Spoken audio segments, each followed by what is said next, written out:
episode 120 Checkpoint Chat. 120 Dalmatians. I don't know. My name is Alessandro Barbosa. I'm joined as always by Dalmatian expert Matty Figuera. I know a lot about spots, let me tell you. They're round, okay. And that's what you need to know. Are they Are they Dalmatian experts? Listen, I had a Dalmatian, and those spots were not round. They were, I don't know, what's the correct mathematical term? Not round. Trapezoidal. Trapezoidal. Elliptical. They were X over Y circles. I don't think X over Y was a line, was it? This is true. I don't remember. X squared was a tan X over Y. Curve. That's like a curve. See, this thing. is why do we learn maths? I can't even remember now. I'm 32 now. I did engineering, so I really needed that maths. But, whatever. Well, man. to be fair, in my day job, not so much. And not even so if you much did for the need it, bank. man, you just plug it into a calculator. You're done. You know where you do need it is game design. Holy shit! When you're working with things in 3D and you need to figure out how like even just movement in 3D is like so math heavy. It's Well, I mean, I don't know if you knew this. I'm sure I've told you at some stage. But straight out of high school, I did IT because I was like, I like games. Maybe I'll just learn some programming, whatever. And then they're like, cool. Here's your course list. I'm like, oh, cool. Calculus, nice, man. Go to class, thinking like, shit, man. I thought I was done with maths. What was I thinking? Go to my first lecture, and they're like, okay, we're going to recap the whole matric syllabus in a week. I'm like, yep, okay. sounds about right. Yep. Cool. And then thereafter, I was like, what the shit is going on? We're talking about imaginary numbers, real numbers that don't make sense. Like, what's going on? Yeah, the biggest lie they tell you, they're like, oh, you in school, they're like, if a number's negative, you can't square root it. Varsity, they're like, whatever. nah, fam. They lied, nah, yeah. That's called an imaginary number. We're gonna teach. And you just like, I hated it. I and couldn't that's do like it. nothing. Yeah, No. that is a career that I could. I mean, I obviously didn't end up doing that in the long run, but shit, I take my hat off to people who program like yourself. And I mean, I've got a lot of friends who are actually in that field of expertise. I'm like, you need to be a certain kind of person. You need to think a certain kind of way. And I just could not. Like, it was beyond me. I was like, nope. Cool. Well, to be fair, like the extent of maths I did as part of the engineering course is like way beyond what I think I'll ever use in programming, at least. Oh no, but no, I'm not even just talking about maths. I just mean programming in general. Like, yeah. It's a very logical, like, you got to think of like the overall flow of things. But like there was some maths that I did late, like in my last maths course of varsity, which is very specific to very certain fields of engineering, and that shit gets dumbly wild. Like not seeing numbers ever, like just letters, just. Is it like do they call it the John Cena number? Yeah, you don't see anything, you don't even see your own life flashing before your eyes. Like, I loved math at school, and I loved maths the first year at varsity, and then it just got to a point where I was just like, I have no idea what's going on anymore. And Shani loved that shit. Like, that was her thing. She loves it. When John Cena appeared, you're like, nah, fam, this is some WWE. Shit. Like, I can't confidently say that I enjoyed maths. I think in high school, when you understand it, I think it's actually quite fun. It's like solving a puzzle. Yeah. It's like, how do I actually solve this equation? Cool. But when you're trying to learn something, you have no idea.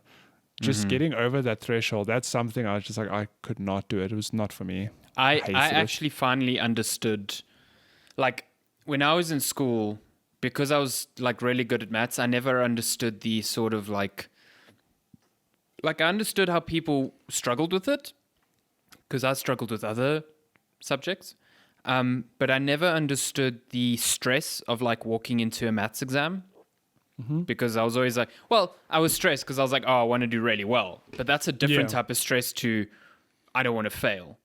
At varsity, I learned that, and it like made me appreciate how lucky I had it at high school, because like I had the instance of getting halfway through like a 3-hour maths exam and looking at the paper and going, I failed, because I know what I need and there's absolutely no way I'm getting this, no. and then just having to sit there for another hour and a half and just like try, like Shit. that's like one of the lowest points I've ever had, like mentally during studies. It's just like it breaks you completely. I mean, I think everyone at some stage has had that exam where, not everyone, I mean, some people just like 100% across the board.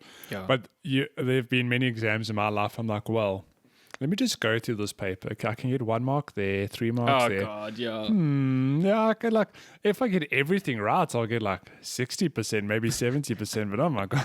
And then you're being like super optimistic with yourself. You're like, Yeah. I'll get full marks for all these questions I think I can do. And it's like It's never actually that amazing case. how you can fool yourself into being so optimistic. Like I've distinct memories of even high school and varsity, like, well, this was my term mark, so I've just got to get this for the exam and then I'll pass. But the converse is even worse. Like I've come out of exams going, yeah, fucking got it, got the marks back. It's no. like legitimately, I'm like telling people like, oh, that exam wasn't too bad. I think I got through it. And other people are like, man, that was so hard, whatever. And they ended up passing the course, and I failed. And I'm just like, yeah. well, fuck that. I think seems dumb. The worst subject for that for me, I remember in high school specifically where it's like science is a thing. I'm like, oh my God, like you either know you did or didn't get it right. Did not for example, enjoy it. Yeah. Yeah. Biology is another thing. Like if you remember all the names and the terminology, like you found. But I dropped English that shit like it was hot, man. Oh no, I love biology, but English Fuck, was I the one hated subject biology. where that was the subject. I was like, yes, I nailed this essay. Oh, Whatever, really? Like, I did really well, and then come out, it's like, no, that essay was like a 50. I'm like, what? Surprisingly, I was I mean, maybe it's not too surprising to people who have to edit my writing, but I was not super good at English in high school until matric. Matric was the only year I actually cracked like a 70. Before then, I was struggling with 60s in all of English. It's interesting because if I had to go find my English teacher now and be like, hey, I write for a living, he'd probably be like, well, that's something I did not expect. I legitimately went back to my high school and did that. Because not because I write badly, but I think I was never a top achiever ever. So I think it would be quite a thing to be like, oh, okay, you're like a strong C student. I guess that's fine. Legitimately, the thing that got me past in English was Shakespeare. Like, because I actually loved learning Shakespeare for some bizarre brown cow? reason. I don't think that's Shakespeare, I but bite my thumb at the. oh God, Did you what's Romeo that and from? Juliet?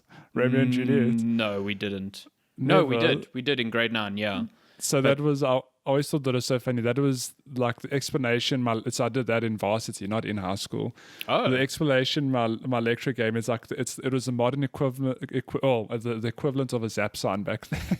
I bite my thumb at I bite my thumb at the. I was like, yo, I can't believe this Capulet just flipped off this Montague. I can't believe that. Oh my God. I loved Macbeth. God. Like, absolutely adored Macbeth. Macbeth. That I did in high school. That was interesting. King Lear sucked. Yeah. This is a pivot, but have you watched The Haunting of Bly Manor? I started it last night, so I've watched 2 episodes. Okay, so I'm 5 episodes in. This season of The Haunting of whatever is based off a horror book called Turn of the Screw. And I read that in varsity. That's why she mentions it in the first at episode. the beginning, yeah. I read that book in varsity. So when they announced it was like based on that, I was like, oh shit. Like I'm Turn all of the in Screw. here. How about And you? It's it's interesting though because the show is sort of set in what, like the 1960s. I think they said 1980. Yeah, 1987. Oh, is it 1980? Yeah. Oh yeah, sorry, that's right. Whereas the book is set in like toward the end of the 19th century, like in the late 1800s. Like 1800s. Yeah. Okay. So because it is a proper old school like governess with the 2 kids, whatever. But they've taken a lot of inspiration with the names and the characters. But they have, it's like a yeah. very old school way of the characters referring to each other. It seems odd. Yeah. It's good. I'm on episode 5 and oh shit. It is much creepier than Hill House, I'm finding. Like, which confuses me because I think when I read Tracy's review on Critical Hits, she was like, oh, it's not as scary. Yeah. And like, I don't know if it's just me, but I'm finding it way creepier and eerier than Hill House ever was. I think it's eerie, but the jump scares themselves, I find Hill House was very much more in your face of like, oh shit. Yes. Like there's some creepy shit going on here. Well, one thing I don't know. Those mirror scares are always getting me, man. Jesus Christ. But before we actually get into the podcast, in season 1 of Hill House, the one thing I learned only after watching the show is that they hid a ghost in like a lot of the scenes. Yeah. So now I'm actively looking. Yeah. And to be honest, I'm watching on my iPad. I know, not the best experience, whatever. But I'm actually not seeing that many. Like, to be honest, I'm looking very carefully. And only last night in episode 4 or 5, there was this one scene where something, like, I missed what was said before. So I, like, rewinded 10 seconds. And then the scene started, and I paused. I was like, "Hang on!" And right in the corner is this little ghost. I was like, "Oh my shit!" I've been looking out, and there's quite a few. There's definitely one that keeps reoccurring whenever you see. I think her name's Danny, the au pair. Really, I'm blind. Yeah, there's one in the background always. It almost looks like those doctors, old time doctors with the like crow mask thing. And there's actually one scene at the beginning, I think in the first episode, where you see they focus on that and it moves. Yes, yeah. In a lot of her scenes, that whatever that figure is in the background a lot. Shit. And it freaks me the fuck. Man, hectic. Listen, those two kids. Oh my God, they give me the heebie-jeebies, man. They are not okay. Those kids deserve an Oscar. They're such phenomenal actors. They are my really God. good. The girl especially, Shit. she's so young and she is eerie as fuck. Like perfectly splendid. Oh God, every time. And in the first episode where Danny kicks that little doll by accident and she turns around and the kid's just like upright in bed. Fuck me. No, it's such a great series. Time. Like really good so far. It's so far. Well, I mean, let's just get into the podcast. Just kick us off while you're here. This is Checkpoint Chat, talk about video games, and I thought it was called Bly Manor. Apparently, it's Bly Manor. Bly Manor, yeah. Okay, yeah. When Rahul Kohli was like Bly, I was like, oh, okay. That's how Bly is said. Oh, blimey. Rahul Kohli's really cool. Like, who is he in the show? He's the cook. Is he Owen? Yeah. Shit, he is a really good actor. He's a very good actor, yeah. Oh my God, yeah. I know him mostly actually from iZombie, which is pretty good series. Yeah. Very light and breezy, very nice, yeah. I met Rahul Kohli at E3 a few years ago. Yeah, very tall man, very British, very Liverpool fan. Very British. Oi. Yes. Oi, governor. Oi, governor. No, but he's cool. He's got a great beard and mustache in this series. Yeah, that mustache is glorious. It's strong. It's real strong. Yeah. It's a good show. Lord. It's really good. I really like it. It's like 9 episodes, I think. Yeah. Yeah. So I finished 7 more. episode 5 last night. So I'm halfway there. It's I really loved Hill House, and I can't remember, but is this the same set as Hill House? Because the house looks so similar. Maybe they've kept some elements of it, but I don't think so. I could be wrong. I don't know if it's the same. Like, I don't think it's a copy paste set. But yeah, it's very similar. It's I only noticed yesterday, or maybe I'm wrong. Maybe I'm just reading into things. But the girl's dollhouse is a replica of the house. Yep. Okay. Cool. Because I saw it from afar. I was like, oh, that looks identical. Like, also, I learned the word parapet. I did not know that was a thing. It's actually funny because I think so. In the book, it's like identical how it happens, where she's busy standing outside and she looks up at the parapet and she sees a guy staring at her. Mm-hmm. And in my head, I was like, what the hell's a parapet? I just assumed that it was like, I knew it was high up in the house. Yeah, I didn't realize it's a veranda. I thought it was like on the roof of the house almost. That was just my assumption. So I was like, oh, okay, there's this dude standing on the roof. Just chilling. I would recommend reading that book, even if you get the audiobook, whatever. It's really good. Because so that scene, and I mean, sorry guys, this is just episode 1 of the show. So was it episode 1 or 2? I don't think it's spoiling. What, when you see the man on the when you see parapet? The dude on it's the first episode. It's the first episode. So in the show, he literally just stares at her, then she looks away, she looks back, he's gone. In the book, though, it's a thing of she sees the dude staring at her, and then he turns and he walks, but he keeps staring at her, and he just walks away. And I was like, oh my God. Creepy. That's so creepy. I still want to know why the housekeeper, keep forgetting her name. She never eats. Mrs. Grows. Mrs. Grows. She never eats. She never eats. But she did have a sip of tea once, so I know she's not like a ghost. Although, fuck, when Danny makes tea the first time, I'm just like, oh my God, that is horrible. She like takes the sugar jug and just like pours it in. It's like, fuck, what are you doing? Sorry, I just have to let one of my dogs out. One of my dogs, fine. you know Paw Patrol. He comes Yes. in, but then he doesn't know how to open the door with his nose Well, to get out. it's So he just fine. sits there. You can go let him in. You can fill the Out. space. I'll fill the space. I'll just say that Paw Patrol is probably trying to communicate with me because he hasn't seen me for a long time. It's probably been like 6 or 7 months now since I've seen my long lost canine brother. Yeah, I mean your hair is definitely looking very much like him. He actually got Oh my God. he got a haircut the other day, so I think you have longer hair than him. Oh boy. I at least know how to open doors. Bam. Wow. Take that. Checkmate, Shit. Paw Patrol. Evolution, hey? Fucking hell. He can sniff out drugs. What can you do? I can take drugs. Bam. Good Lord. Take that. Oh, Should we stop talking about Bly Manor, series yes. in Bly Manor and talk about we can keep the horror theme because I've played a spooky game this week. I actually want to hear about this. What's it called? Phasmophobia? Phasmophobia. Can I tell you this is a name Wait, that I it's just called Phasmophobic. yeah Phasmophobia, which Oh, I suppose Phasmophobia. is Okay. the fear of ghosts, if I'm not mistaken. Oh, Before I get into that, I'll just say I've started Hades. Bam, what a good game. I don't want to spend too much time on it because I know you've spoken about it at length. I picked it up again this week because I was busy with review games, and let me tell you, you stop that game for a while, you lose that muscle You get memory. rusty. I was I know. so bad at that game, yeah. But you annoy me because you are super good at that game. So I don't think I'm good at the game as much as I've just had Fuck off, really you are. good builds. no ways.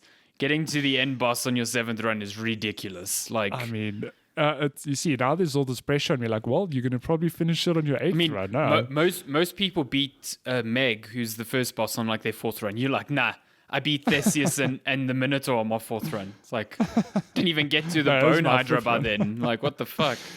Okay, yeah, here's something interesting. I've never died to the Bone Hydra that I can claim. I have died to the Bone Hydra, but only when I've gotten like super overzealous. I Yeah, really like that fight. I think the Bone It's Hydra is good, a yeah. great fight. Yeah. yeah, but I won't spend too much time on Hades because I know we've spoken about it so much, and I will talk about it again when I've actually finished it. But I will say that on my 7th run, which I nearly finished, I had the shield.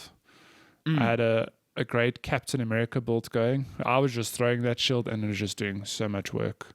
That much shield damn work. is a better Captain America experience than the Avengers game. I'm not even gonna lie. Really. It's so much better. I had some daedalus buffs where it like had additional bounces. I had what's the drunk god's name? Dionysus.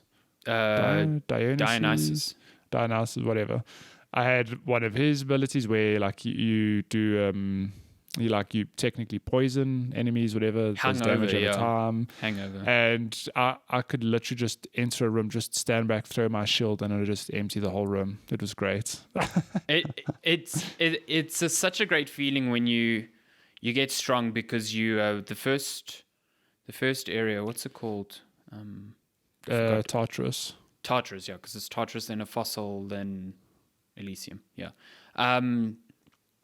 Tartarus, like, you just destroy those enemies. Like, you absolutely trounce them. And it's that thing in a game where it's like almost like a Bloodborne.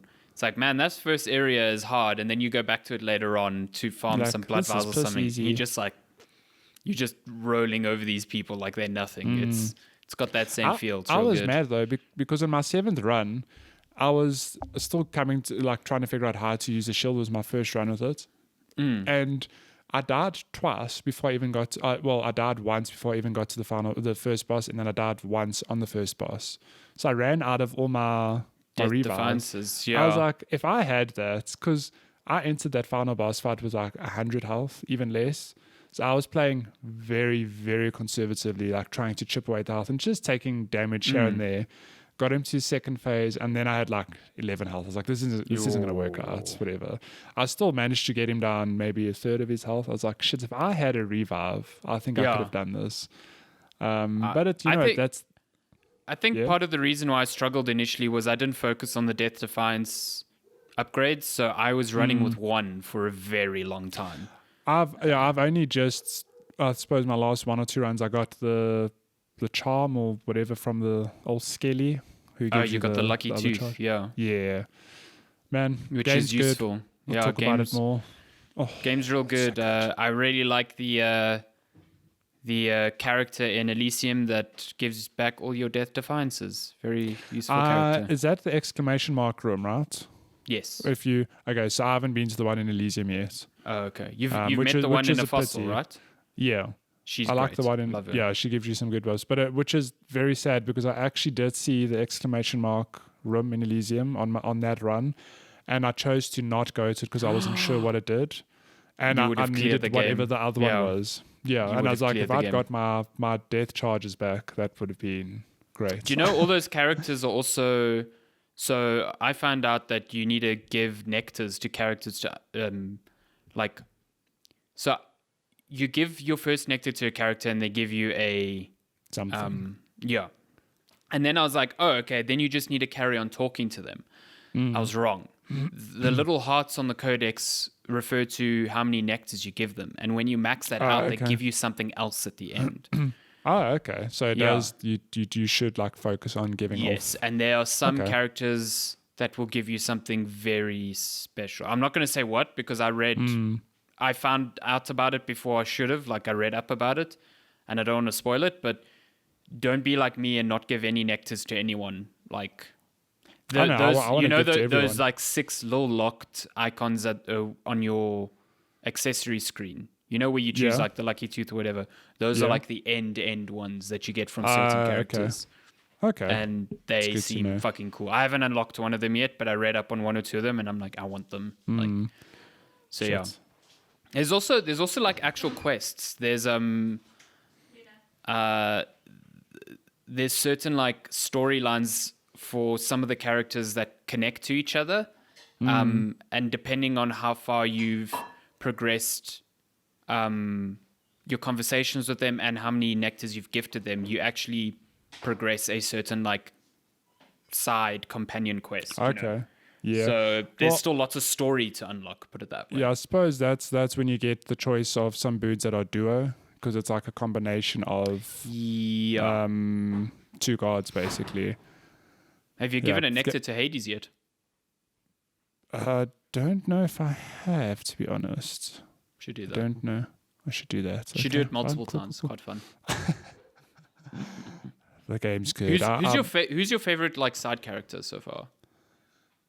I really like the god of wine. It's exactly how you explained it. He's so like chill. It's like, hey, like, what's up, man? Hey, Zach. Yeah. And he gets whenever you choose him, whenever you don't choose him on the like choice of the gods thing. He's like, oh, Zach, why you got to do me like that, man? Like, he's very funny. I like him a lot as well. That game is, like I'm only 7 hours in or so, and it's one of those games I know I'm going to finish it, and then I'm just going to keep playing it because it's good. It's a lot of fun to it's the same as like when you saw me play Risk of Rain. Like I finished a game and I just kept playing it because it's so much fun. Same with Dead Cells. Finish it, kept playing it. But I think with Hades in particular, it's structured in a way that there's just so much to do. Like you've got 6 different weapons in total. You've got different charms, different boons. Like every run just feels different. And then those 6 weapons. I mean, I don't know if you've unlocked the ability, but you've been getting that Titan blood. Yeah. So no, I haven't used it for anything yet. Yeah. No. Eventually, that basically changes each weapon as well. Oh my god. So yeah, you can get some. There are some fucking awesome like alterations on some of those weapons, like really fun.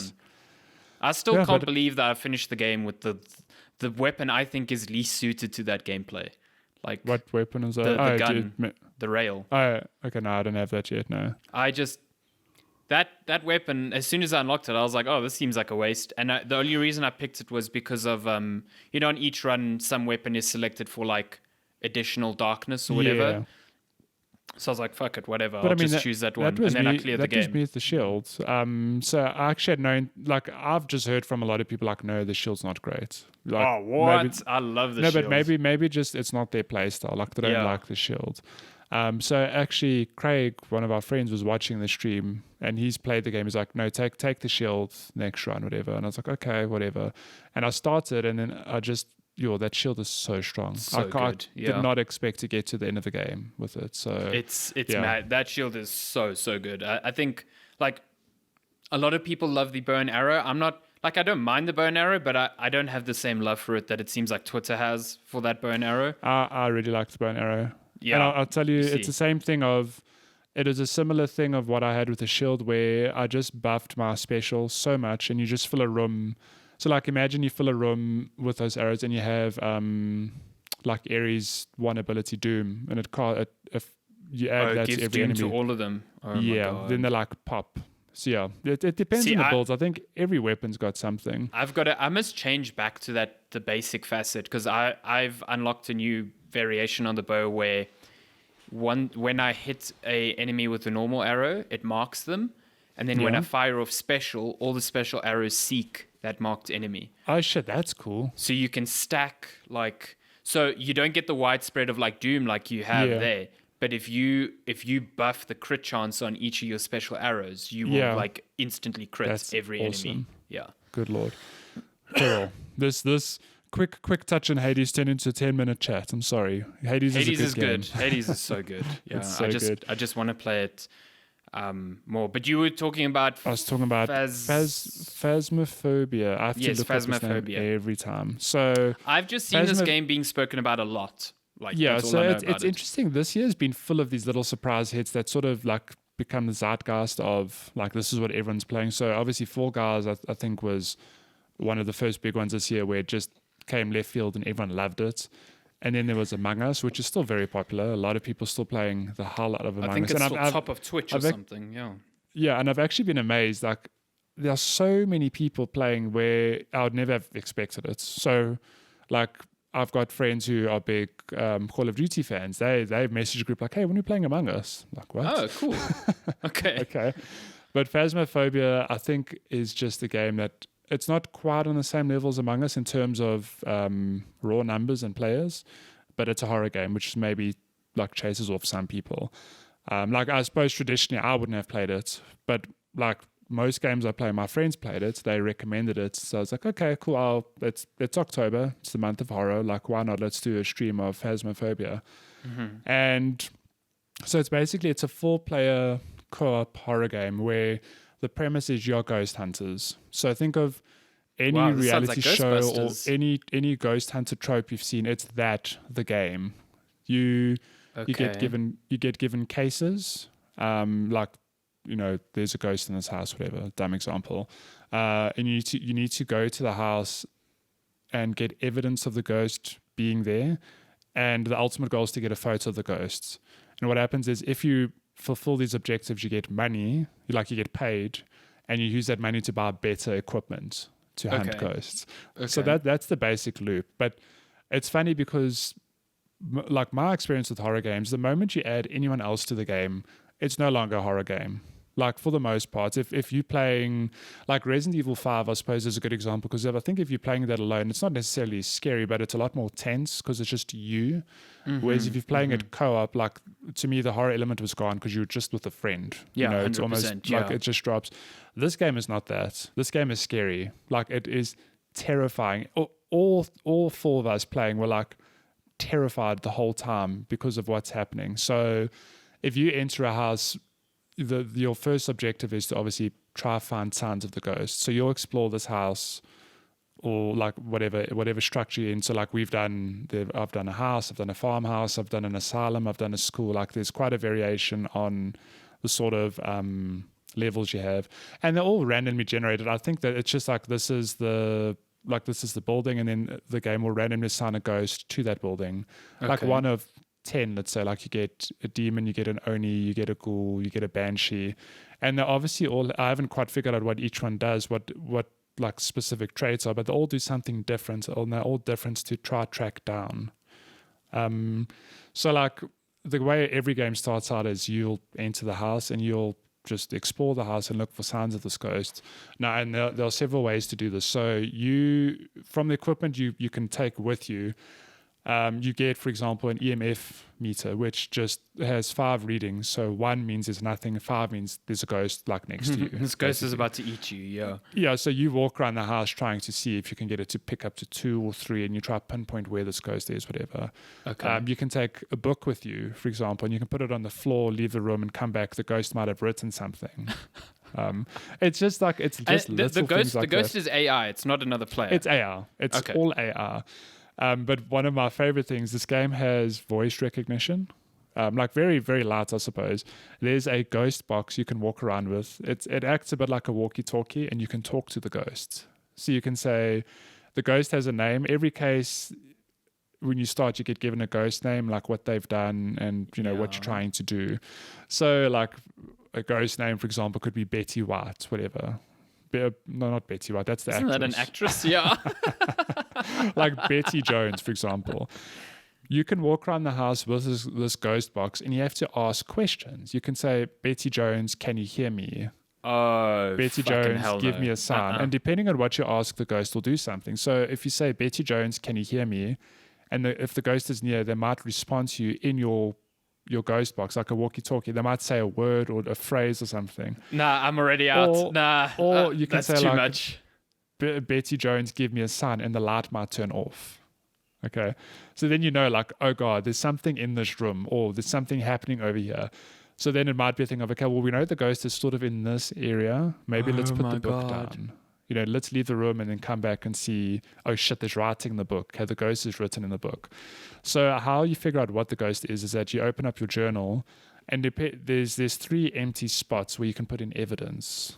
So based on the scenario I've told you, I could say like the ghost spoke to us. The ghost is written in the book. I need like a third piece of evidence to like really identify what this ghost is. However, I've got 2 of the 3 things I can now like say that it's either a jinn or a banshee, for example, but I don't know which one it is specifically. I need to identify it if I want the maximum payout from this job. Okay. So then it might be a thing of, I don't know, like you pull out your EMF meter and then it's on 5. Now you've got all your shit. You've got all your evidence. There's definitely a ghost there. Now, if you really want the payouts of this job, you need to get a photo of the damn thing. Okay. And it's funny because the way the game's designed, some ghosts are shy, sorry to put it that way. They won't appear unless there's one person. Which becomes a thing of like, okay, we're going to split up only now. when the person's alone, they will appear. Yeah, it depends on the ghost from what I can tell, but my friends being assholes were like, well, you're new to the game. Here's the camera. We're going to leave you in the room, and we want you to get a photo of this ghost. So okay, wait, hold on. So you're all playing together, and you're all trying to hunt this ghost. Yeah. So what is the win condition? Is just you getting a photo of the ghost? So the ghost can kill you. If you piss the ghost off, it can kill you all one by one. So I suppose the lose condition is buying equipment costs money. Yeah. If you die, you lose that equipment, which sucks because then you obviously have to you'll go back to, I don't know how the game contextualizes it, but then when you die, you go back to your home base. You have to buy the equipment back that you lost, if that makes sense. Okay. The one condition is you get a photo of the ghost, you meet all 3 evidence conditions, you get a big payout, and then you get to move on to a bigger job potentially because you can afford better equipment, if that makes sense. Okay, yeah. That makes sense, yeah. Yeah. So it's like a high risk, high reward thing though, because say for example, okay, we've got our 3 points of evidence, we'll get some money. However, we want to stay and try to get a photo of the ghost because that will really seal the job. It's done. You're not trying to kill the ghost at all. You're just trying to prove that it's there. Well, you can't kill the ghost even if you want to. You can't kill a ghost. So are there so you mentioned there's different types of ghosts. So there's different types of houses or scenarios. Yeah. So how do those change? Is it just you have to adapt to how the ghost works? I think you have to adapt to how the ghost, what ghost you've got and what room did it spawn in. So I don't know if I haven't played enough to really be like, oh, the game got old real fast, whatever. Ghost is sus. But the ghost is sus, voted off. But from what I've played, it's interesting because the whole time I was terrified. Lenska laughs because I told her the whole time I was playing, I was just sweating.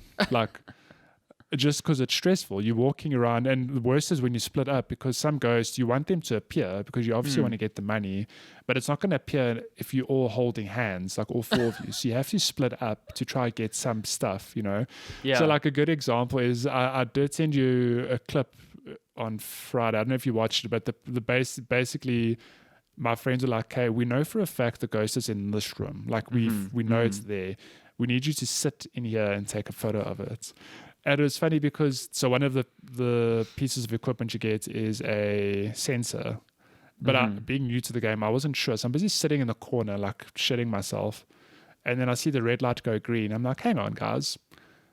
The light just went green. Is that a sensor? Does that mean that, like, what does that mean? They're like, oh, it means the ghost is in there with you. So but the light flickered green and then went red. So I was like, okay, it's not here. Then it goes green. I'm like, oh my God, it's in here. And then I hear a noise in my headphones. I shit a brick, grab my camera, take a random photo, run out the house. And we're all like shitting ourselves. And then like, did you get a photo? I'm like, no, I got a photo of the ceiling. We've got to go back now. It's a good time. Like, I don't know if I did a good or bad job explaining it, but it's really sounds fun. It sounds a bit like a game that you like. I understand the broad strokes from what you've explained, but I feel like I need to try to understand like how it conveys that sort of atmosphere, which I think is a lot of horror games anyway. Yeah, so. I mean, so where the atmosphere comes in is like another good example is some ghosts maybe don't like light. They won't show any hint of appearance unless all the lights are off. So, but then you have to put all the lights off and you only walk around with your flashlight. The problem is when the ghost appears, like your flashlight starts to flicker and it'll go off. Yeah. It's a lot of fun. Like I was completely taken by surprise, and even more surprising is that even though the whole time I was like, oh my God, I'm terrified, I'm dying to play more, just because in between all these scares, there were all these laughs we had, like all these little anecdotes and stuff that don't come from other games like this. Yeah, it's a different type of game. Like you said, it's a feat that this game is able to retain its atmosphere when you're playing in co-op, because the shit posting can definitely take away from the atmosphere completely. So, look, I think like any horror game, if you played enough, you'll get over it. But I can say those early days, I've really enjoyed it. Well, I mean, we played a multiplayer co-op. I know. I was actually thinking about that.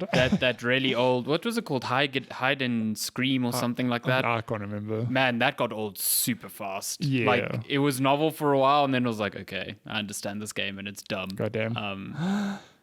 Yeah, that game was so stupid. I'm just thinking of the video we did for that. I know. I was actually going to find it. God, what hilarious. A dumb video. Yeah, sure. What a game. That's me. So you in the spooky season, then you got Phasmophobia, got Hades, Bly Manor. Yeah, I mean Hades is hell. So exactly. Yeah. And I'm not gonna dive into this week, but I also inhaled that Super Mario collection. Yeah. My God! Look, when I say I've finished all three of those Marios, I have. Even the so bad look, when one. I say I've finished them, I've rolled credits. It doesn't mean I've finished the game. Now I've still got a lot of stars to get. And like with Mario 64 and Sunshine, I don't think I'll get all of the stars because some of them are just bullshit or hidden or whatever. But Galaxy, I'm definitely going to go for the 120 stars because what a damn game. 120 apiece. But I would like to talk about that in detail, but I'm not going to do it this week because we've spoken a lot of shit already from our side. So I want to know I'm just experimenting with camera angles on my side. Sorry. I'm trying to see if I can get like my headset and my keyboard and my mouse all in frame. It's not bad. I can almost see everything. It will be important eventually. Yeah, eventually. So yeah, what have you been up to? So, I've been playing a bunch of different things, which I'll just touch on quite briefly. But the main thing I played this week was a game for review called I Am Dead, which is a very difficult game. It's a very difficult game to email about because, like, I got an email from my editor at GameSpot, Callie, and the email subject was like, I am dead. And in the first line, she's like, Oh my "This is a very weird game name to like communicate about." It was, So she should yeah. have carried it like this is me from the beyond.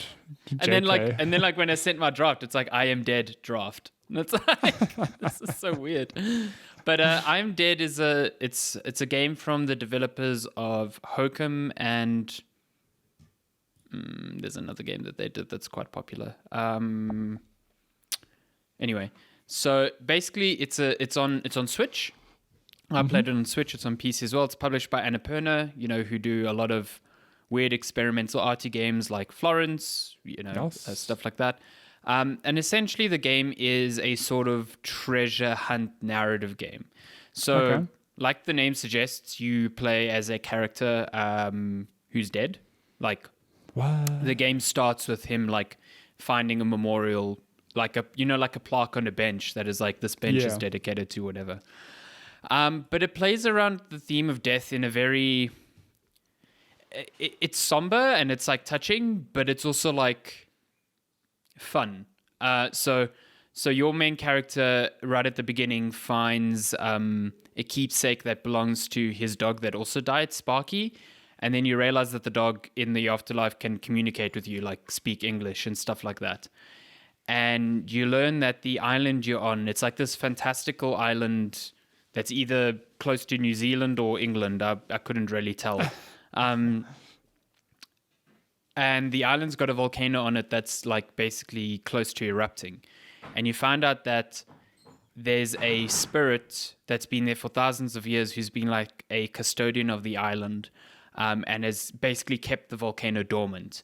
But now that spirit is like kind of like really tired because it's been watching over the island for so long and you need to find a new custodian to take over their place.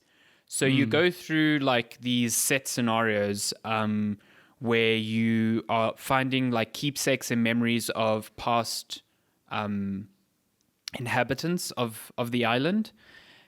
And you learn of them through like the memories of people who are still alive. So you'll like zoom in on a person, they will like recite like a memory, and the mechanic is almost like you pressing a button to bring like it reminds me of like a kaleidoscope, like the little telescopes where you twist it to bring something into focus. It's sort of like that, but you're bringing memories into focus, which is quite neat, while hearing like the voiceover of a story.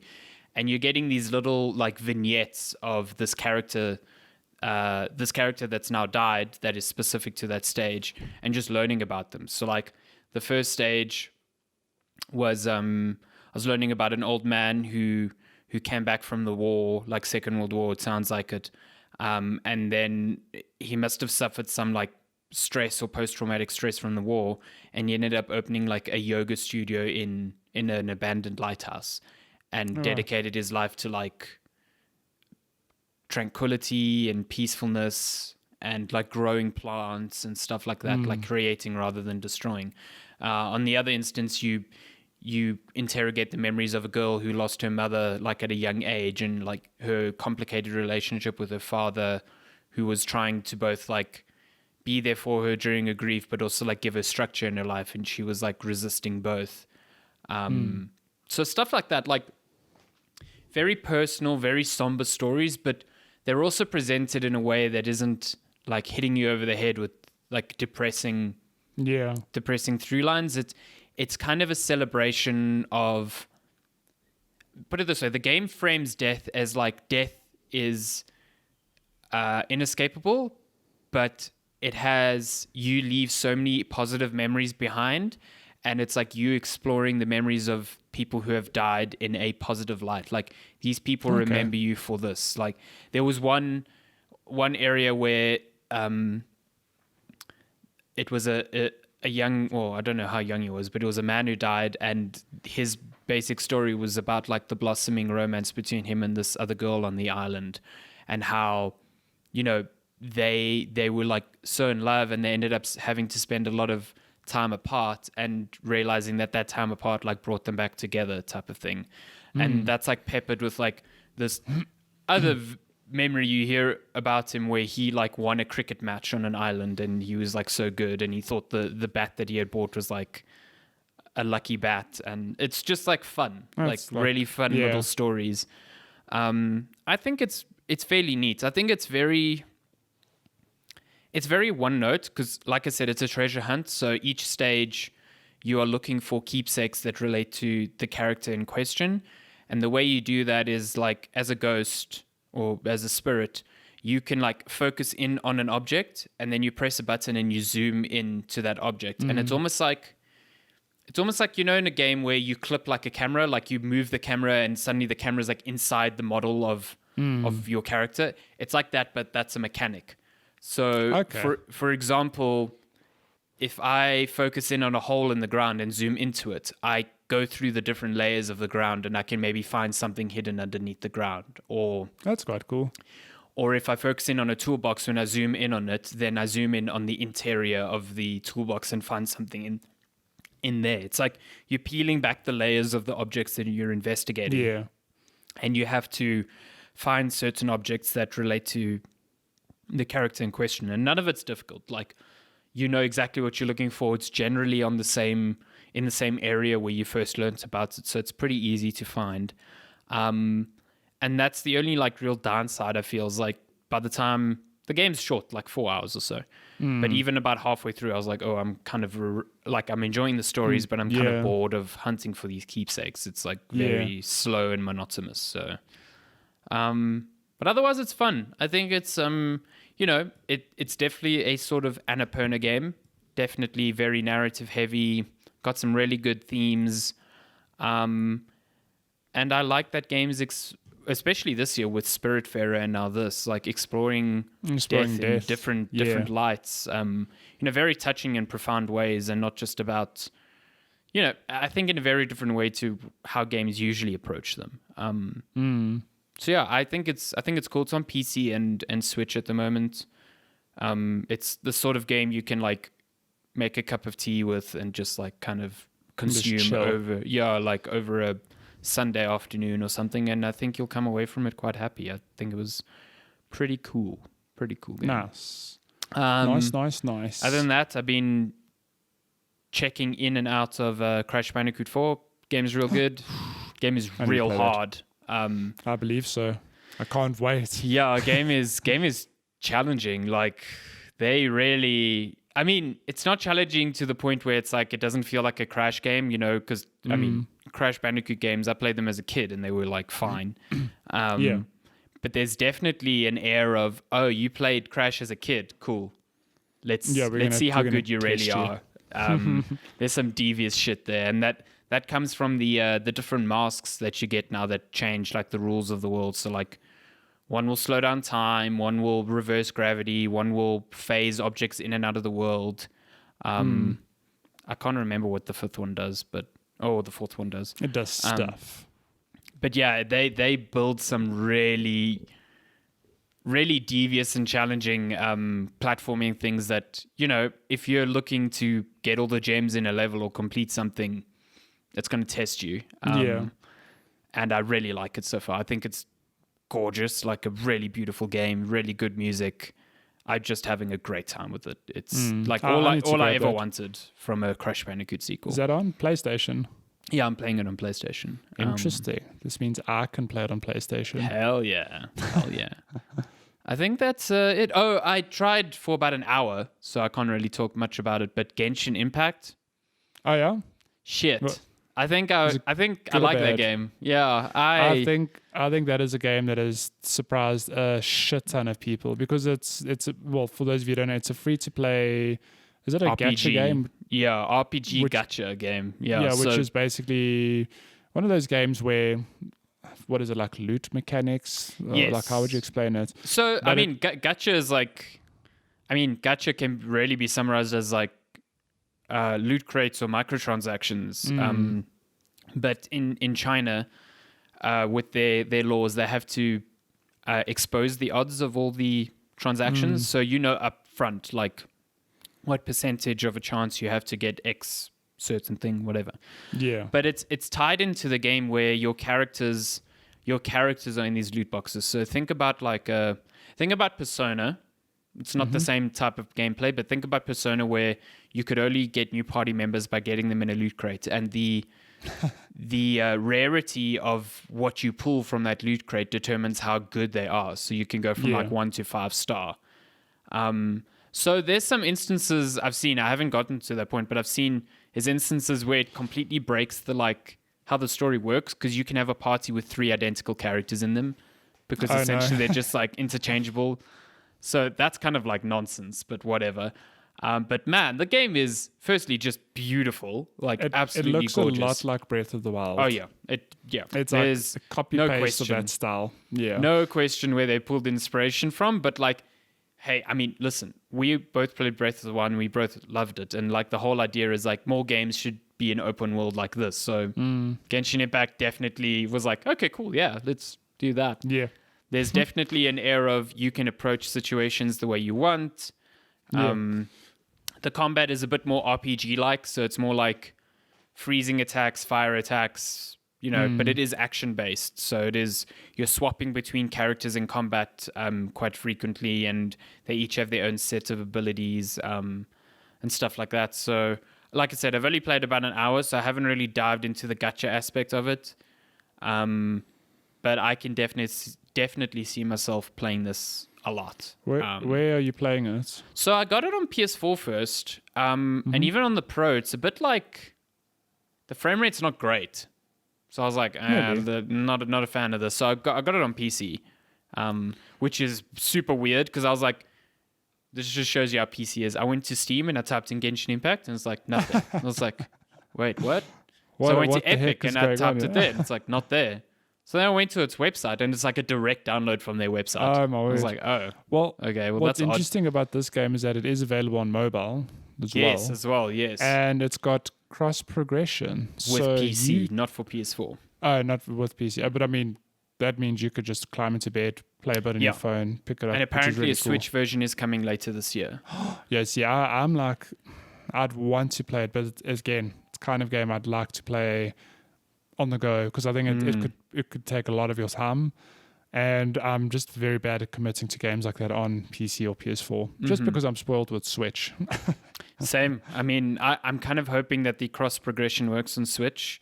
I don't know why it's not. Well, I don't know why it's not doing it on PS4, but yeah, I think it's Put it this way, I want to play more. The story is complete anime nonsense, and I love it. It looks beautiful. The combat feels fun. It just feels like a game. It feels like a junk food game. Yeah. And it's free. It's free. It's also only 10 gigs as a download, which is unbelievable. It's basically a fourth of the size of the Call of Duty beta. Hey. Yeah, but Breath of the Wild as well. I remember when I got my Switch, I had to install it or download it. I can't remember. But it was also like 7 gigs or something. Yeah, it was like 7 gigs. Yeah. Like, what is this?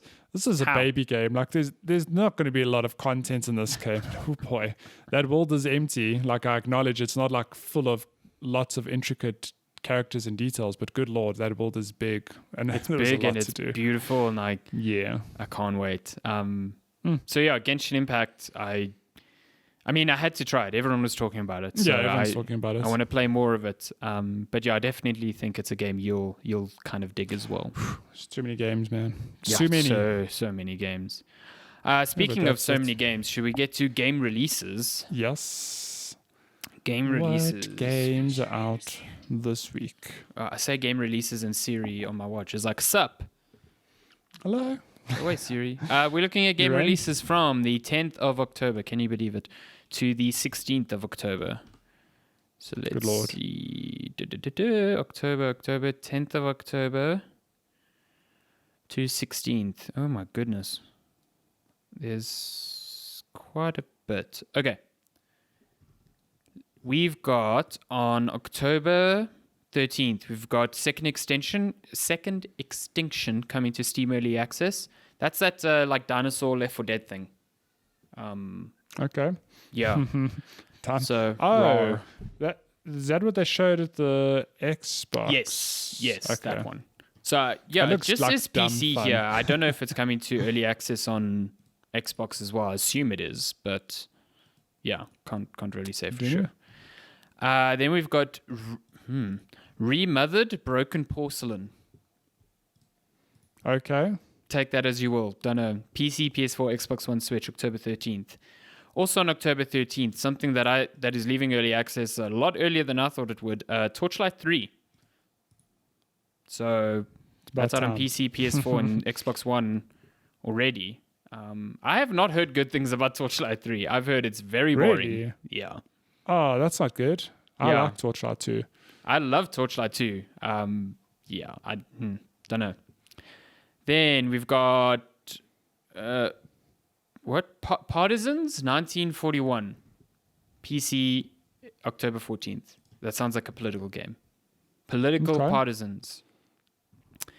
Then on October 14th, we've got Cook Serve Delicious 3 coming to early access on PC, Xbox One, and Switch. Don't know how early access on Switch works, but that's a new one to me. I've never played Cook Serve Delicious, but I've always heard they're fun. Yeah, I've also heard I think it's really good. Zoe actually used to love them, if I recall correctly. Zoe and Jeff, actually. So, yeah. Yeah. Big PC game on October 15th, Age of Empires 3 Definitive Edition. Also will be on Xbox Game Pass as well. So if you want to rule some empires for the ages, yes, for the third time, yeah. Craftlands Workshop. You know when they say like shop, but it's a double P and an E in the end. Is it shop? Shop. It's French. Shop. It's definitely French. Can confirm. So Craftlands Shop on Steam Early Access October 15th. Also on October 15th, we've got a game called Cake Bash, which sounds...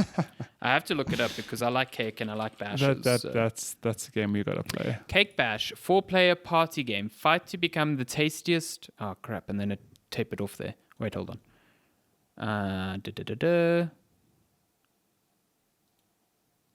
It's very funny when a website called Cake Bash is asking you about cookies. Cake Bash is a 4-player party game where you fight to become the tastiest cake. Oh, I know what this is. Yes, royale? This looks very cute. Yes. I remember seeing a GIF of this shared on Twitter, and the all the desserts, all the cakes look like, you know, like when people take inanimate like desserts and put those like googly black eyes on them. Yes. Yes, they look like that. Oh boy. There's a demo out on Xbox and Switch and Steam, but I remember seeing a GIF of this and going, "This looks cute as fuck." And so, okay, yeah, I'm kind of keen to check that out. It looks cute. It's a battle royale with cakes. Got it. Yeah, 100 cheesecakes fall onto a table. Sandy eats them. The end. My word. Last game for this week: 9 Monkeys of Shaolin. That sounds like a title, but where the words were jumbled. You know? Yeah. Like it doesn't make sense in that order. But anyway, that's coming to PC, PS4, Xbox One, and Switch on October 16th. That's it.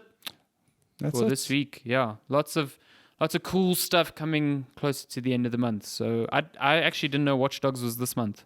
So that's news to me. Oh gosh, is it this month? Yeah. Why Watch did Dogs I think this month? I don't know. It's Assassin's Creed next month. I mean, it makes sense, I suppose, to separate them out. It's like Watch Dogs on October 29th, and literally a week later is Assassin's Creed. Okay, so it's not that big a gap. No, it's not. That's amazing. Definitely not. The beginning of next month is stupid. Like, just the first week of next month is absolutely bonkers. So, yeah. Good Lord. I think, I'm just looking at next month. Every single week has like 2 or 3 massive games. I don't want to... I've got shit to play still. Yeah. Should we get to news? I don't recall any big... There was some gaming news. There was some gaming news. Top of my head, but there's no headlines this week that made me go, oh, no bangers. No huge acquisitions. It's week 2, Microsoft. What are you playing at? When's the next announcement coming? Well, I guess we can talk about Sony. Sony gave quite a few details regarding like backwards compatibility and stuff like that. Was it this week they did the whole strip down of the PS5? Oh, it was this week as well. Yes, okay. So we can this talk week about was all of long that. And short at the same time. Yeah, this feels like every week lately. So let me tell basically, you. if you remember in March, Mark Cerny made that comment where he's like, the top 100 PS4 games were backwards compatible, and everyone's like, what? That doesn't sound great. You don't have to worry. It's like every single PS4 game is backwards compatible on day one. I think there's a list of like 10 games that aren't. And of the 10 games that were there was nothing that even I recognized. So yeah, you're pretty much fine. It seems you can transfer your games. How the wording works is like you can transfer them using a LAN cable, which is pretty standard. You can also just pop them on an external hard drive and plug them in. I don't know if they run off the external. It sounds like they do, but yeah. If you have a digital version, you can truly just download it again. You can download it again, yes, yeah. Okay. And Sony said that these games will benefit from like boost mode. So essentially, any games that have unlocked frame rates will obviously run probably closer to like a locked 60. Games that don't have unlocked frame rates, I guess the developers will need to do work to unlock the frame rate if they want to do it. That doesn't necessarily mean that every game is now 60 frames per second. Yeah. Obviously, games with dynamic resolution scaling will also benefit from, fewer dips. So Yeah. I know Sucker Punch already said that Ghost of Tsushima on PS5 will basically run it like in its performance mode at 60 frames per second. So Bam. I think I'm just going to pick that game up again on PS5 when it, because I dropped off of it quite quickly. You did. Let's play it. It's a good time. Good time. Accessory-wise, it's still confusing as fuck. They still say if you're going to play PS4 games, it's better to use a PS4 controller instead of the DualSense. So the PS4 controller is compatible with the PS5. You will not be able to play PS5 games with the PS4 controller, even though Miles Morales is on PS4 and PS5. And so is New Horizon. There's no reason. There's no reason why that should be a thing. Mark Cerny. What are you playing at here? I don't understand. Like the whole argument, like, oh, they use DualSense features. Yeah, they do. But like, if my DualSense is flat and I've got a PS4 controller, or my DualSense dies, what the fuck? Look, Sony, I don't know. We've beat this horse to death now, but like Microsoft have been real good about communicating their stuff, and like it just makes sense. Like for example, they come out and say everything's backward compatible. Well, not everything, but like everything's basically backward compatible. That was done and dusted like months ago. They announced that it's done, whatever. Yeah. Like only now Sony like, oh yeah, cool. Like a month, not even what is it, a month it's before like 5 launch. weeks. Yeah. Yeah. We've got some backward compatible stuff. We haven't even worry. seen the UI of the PS5. Like, it's super bizarre. And then with Xbox, every accessory works. Yeah, There's works. no weird concerns or questions. Like, no, whatever you have now will just work on. I still have concern. Well, I was hoping that this generation of Xbox would get rid of Xbox's stupid proprietary sound codec thing. Because we've both got the SteelSeries, the Arctis 7s, but there are still separate versions for PlayStation and Xbox, because the Xbox version needs to have a specific, like, I don't know if it's software or hardware, but a codec that communicates with the Xbox if you're going to use wireless headphones. Otherwise, they don't work. Really? Yeah, and it's stupid. Like, PlayStation is just like, if your headset uses a USB receiver thing, it just works. Like, it can work. That's way more consumer friendly and way better. But yeah.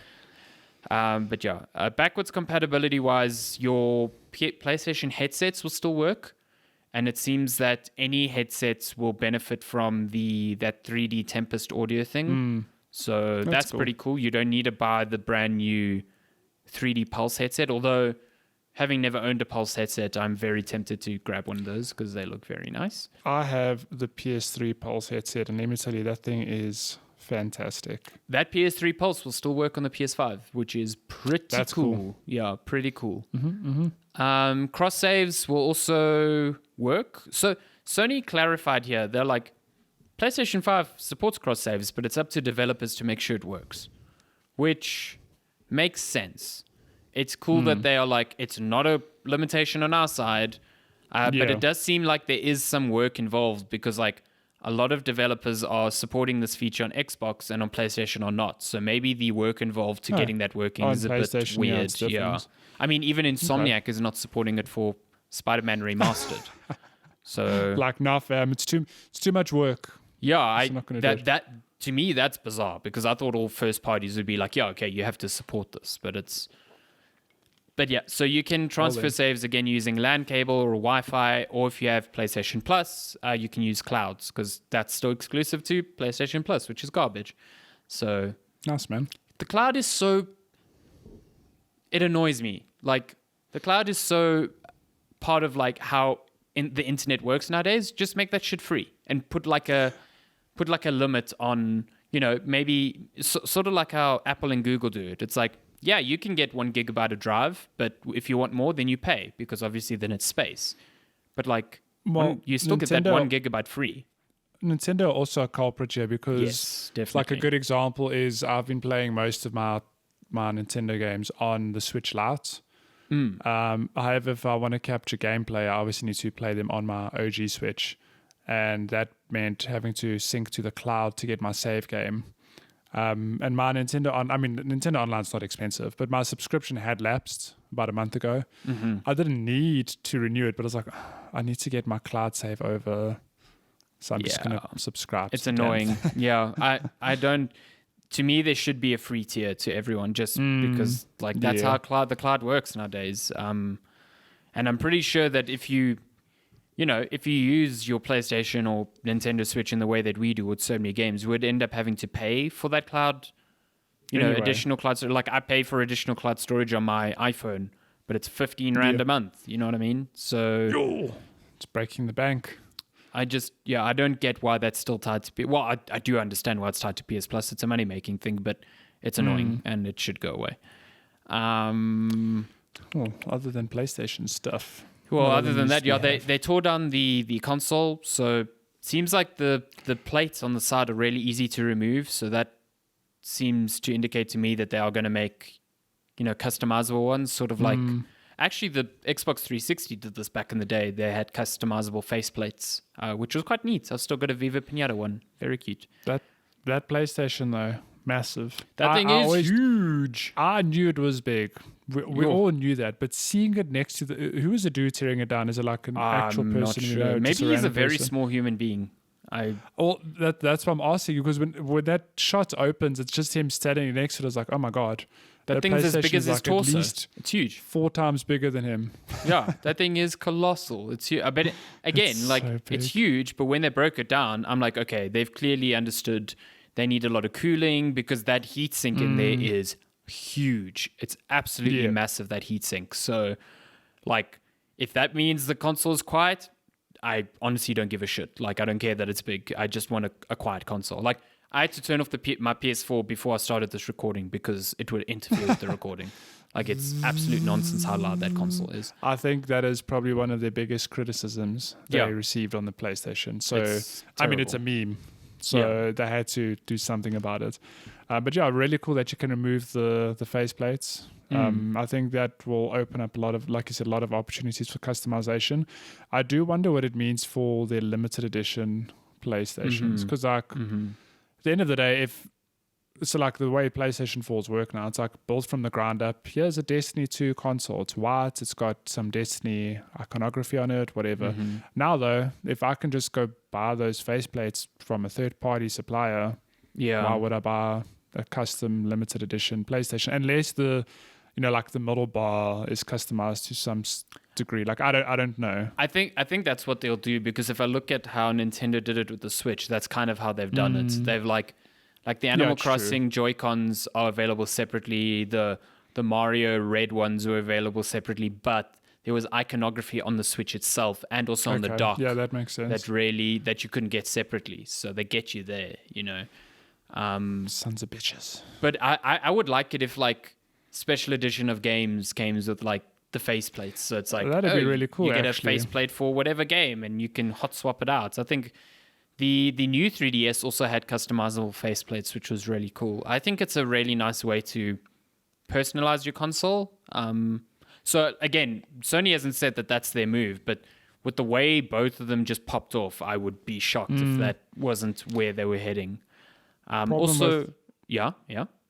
No problem with limited edition faceplates. After you play like 3 games and you have 3 sets of them, where are you going to store them? They're like the size of a car bonnet. I mean, you say this, but I have so many Joy-Cons that I don't use. So whatever, man. Joy-Cons for life. Also popping off the side panels exposes the SSD compartment, which is cool. I mean, they showed where you just plug in a normal M.2 drive, and it seems like it supports all 4 sizes, or lengths at least, of the M.2 drives. Problem is that we are 5 weeks out from launch, and Sony hasn't actually announced any SSDs that are compatible with the PS5 yet. There are 2 on the market that, from a speed perspective, match what Mark Cerny was saying in March. But there are more factors than just the speed. It's also, I think it's like the priority of how the drive or how the controller on the SSD like functions. There's a certain priority parameter there that needs to be met, and also the height of the DIMMs on the So the 2 that are out on the market is the Samsung 980 Pro, and Western Digital's new black SSD, because they both hit, I think it's like 7,000 megabytes per second on the right, which is, I think you need 5.5 for the PS5, or something like that. It starts getting a bit fuzzy when it comes to compressed versus uncompressed speeds, and I'm not sure which one actually Sony requires. But those hard drives are expensive. I mean, Xbox's little memory card is $220, I think, for a terabyte. Samsung's 980 Pro is $230 for a terabyte, and I think Western Digital's the same. So, expandable storage on an SSD front, I think, is a luxury. I think we were saying this a few weeks ago. It's a luxury right now, but on the Xbox, you can just store games on an external and transfer them over when you need, and I assume that will be the same on the PS5. So I think that is honestly the most. You can even use an external SATA SSD so that your transfer speeds are like 2 minutes, and those are much. You can get a 2 terabyte SATA SSD for like $150 now. It's like way cheaper. So I get that shit's expensive now, but I also don't think you need it now. So just wait. I also think Sony's approach, like, I get that it's easier from a buying perspective, like you can have so many options to buy SSDs, but I just look at, like, you need to rip off the side panel, you need to open up this little M.2 drive slot, you need to screw those M.2 drives in, because those are like, I mean, you've installed one on your motherboard, whereas the Xbox is just like, plug it in. So there was that GIF going around this week, and I loved it, where it's like, I don't know who did it, but it was a side-by-side thing almost. It's like how to upgrade your storage on your next-gen consoles. And it's like the top frame is the PlayStation 5. The bottom one is just the Xbox. And the Xbox is like literally plugging something in. Yeah. And the top one, just a video of the dude like pulling open the PlayStation. Getting open the flap. I get the 2 different approaches. I definitely think, for me, I look at Sony's one. I'm like, okay, it's cool that I can buy a consumer device, a consumer SSD, and just pop it in. But at the same time, I can see there being I can definitely see situations where there's going to be issues of people buying like ones that they think are compatible and then they aren't. And they're not. And it's like, well, Sony's making a list of ones that are compatible, but at the same time, SSD marketing the way it is, like you go to an Amazon page and it says compatible with PS5 and you buy it and you plug it in, it doesn't work. Yeah. I think Microsoft completely sidesteps that issue by making proprietary drives, which, they said they will manufacture with different companies. So I don't know what the price structure is going to be on those things, but I think if you're looking at mass market console owners, that's definitely a much easier way to like think about how to expand storage. So I'm not sure. Interesting times. These consoles must just arrive now. We're gonna all just game and be happy. 5 weeks. What other news that's we your got? PlayStation what have you news. seen? Outriders has been delayed to 2021. I keep forgetting that game exists. It's weird because who makes it? Who's the I've gone blank people now. people can fly. The folks who did Those Bulletstorm. dudes. Yeah. Yeah, so game looks Game looks fun. decent. Like literally Yeah. looks fun. Yeah. It's been delayed to 2021. So sorry I if you're think looking forward to that. You're gonna have to wait. I think that's good little because bit it would have longer. got lost in November. I think that game would have been just lost in the noise of Spider-Man and Demon Souls and New Yeah. Destiny and Call of Duty and So I think that's But a best- smart move. Best news of the week: Bugsnax has a release date. Bug Snacks, hell yeah! 12 November, which is actually a lot sooner than I thought it would be. I don't know why. I Yeah. just assumed this game is It's coming out launching next with year. the PS5, but it's also out on PS4 and PC on the same day. So And now you have the song stuck in your head again. It's fuck, I Bugsnax. mean, I saw there were some video previews out. Giant Bomb did a 30-minute gameplay preview of it. Game looks fucking weird and nonsense, but looks great. But wonderful. Yeah, it's got a great voice cast. My god, the Oh yeah, when they revealed that, I was like, damn. there's a lot of high profile voices there. So, but it looks fun. I'm keen on playing that. So it's cool Yeah. that it's out on PS5. Remember Crucible? Yes. So that game, what a weird time for that game. That game came out. I reviewed that game. Then it went back into closed beta. So people who had bought the game could participate in the beta, but the game was no longer on sale. And now it's been cancelled. So Okay. it kind of Is did the Crucible- reverse of how a game usually works. Is Crucible's the Amazon one? Yeah, right? the one you played with me briefly. Yeah. That That MOBA is so shooter thing. weird. Yeah. It went full Benjamin Button on it. It basically did. Benjamin Sorry. buttoned its development. Sad for the studio, obviously, but Yes, it's just very funny to think that the game literally went from being out to back to beta to just not existing, Yep. full on Brad Pitt. My review is completely useless now because you cannot purchase the game anymore. Oh So my gosh. it Well, you know what? it does show Maybe that they Amazon, realized- one of the biggest companies in the world, they can throw money at a problem. Money doesn't make AAA development any easier. No, it makes me wonder, because I think that given enough time and resources, you can make any game work. You'll find your niche, you can make it fun. I do wonder if they were under strict timelines, if they're being pushed to finish a game by a certain amount of time. I don't know. I mean, when I played that game for review, when we played it, I already felt then, I was like, the writing is on the wall with this game. This is not going to last. Hectic. And it didn't. So, yeah, that's, like you said, sad for the developers because I don't think any development studio goes out expecting a game to be a flop. But, it all depends on the resources they give and the money, the time, the expectation. And clearly Amazon as a publisher hasn't figured that part out yet. No. So, yeah. Yeah, like you said, money doesn't just fix all your problems. Some quick ones here. Microsoft reportedly has a plan to circumvent Apple's rules with game streaming by streaming through a browser early next year with xCloud, which is kind of exactly how Amazon is doing it with their what is their called? Theirs called Luna. Yeah. Luna, yeah. So yeah, that makes sense, I guess. That's still wild to think though that I can open up my iPhone, go to Safari, and just play launch, Xbox games. Yeah. Gears 5, Just whatever. play Age of Empires 3 on your iPhone. Age of it. Oh my gosh. AMD announced new CPUs, the Ryzen 5000 Vroom. series. They're very expensive. I think more expensive than I thought most people would expect them to be. But if AMD's internal benchmarks are to be believed, you're getting something like 25% better gaming performance, not just multi-core performance, just straight up in games, same Really? GPU, Jeez, same RAM, same everything, just different CPUs. You're getting a quarter more performance, which is fucking crazy. How does that work?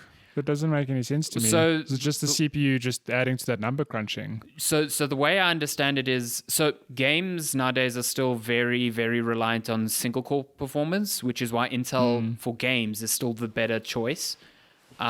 Because their single cores are hitting 5.2, 5.3 gigahertz, whereas AMD is more focused on more cores, Multiple, yeah. which is better for productivity. So the way I understand the Ryzen 5000 series working is It's got a slight bump on single core performance. I think the top of their range hits about 4.9 gigahertz. This is getting real fucking nerdy, so enjoy this. But the way that they've structured Zen 3, which is their new architecture, is that there's more instructions per cycle on each core, around 19%. So each core, even though it's hitting only 4.9 gigahertz, it's doing more per cycle. More, yeah. So that apparently is helping game performance. So, yeah, I don't know. Personally, I look at AMD and I think it's a really good choice now because it's still the only CPU that supports PCIe 4 SSDs, which is, the Samsung and Western Digital ones we mentioned earlier. You need PCIe 4 to get those speeds from them. So Intel announced that they're bringing out CPUs next year that will finally support PCIe 4.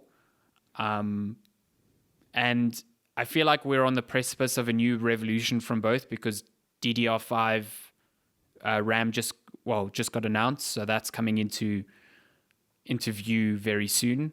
Put it this way, you cannot keep up. Buy what makes sense when you are upgrading, and I think right now, from a price and feature perspective, AMD still makes the most sense, even though Intel edges them out in terms of gaming performance. I think if you're looking for all-round performance, AMD still makes sense. And I'm actually looking to upgrade to a Ryzen 5000 series from my 6th gen Intel, which has served me well. Well, I mean, that makes sense. Your PC is what, like 5-6 years old? Yeah, now? the components are... It's like, put it this way, if I get a 3080, the CPU is going to end up being the bottleneck. Like especially if I'm playing high frames. That's the problem I had when I upgraded. Yeah, essentially your CPU is a bottleneck because your CPU only becomes a bottleneck when you're aiming for plus 70, 80 frames per second, because then it's like your CPU is not keeping up with how many frames the GPU is potentially able to put out. But if you're GPU limited, which if you're playing at 4K, you're GPU limited. Your CPU actually doesn't make a fucking difference at that point. So it all depends. It really depends. But those are out on November 5th, and they will be backwards compatible with the motherboards that are out already today, so you can start planning your builds. Goddamn. Other news, Cyberpunk has gone gold, which means the game is real. It is coming. Yeah, on November 10th? No, November 19th. 19th. November's going to be real lit. Yeah, November, big games. Assassin's Creed, Cyberpunk, long games.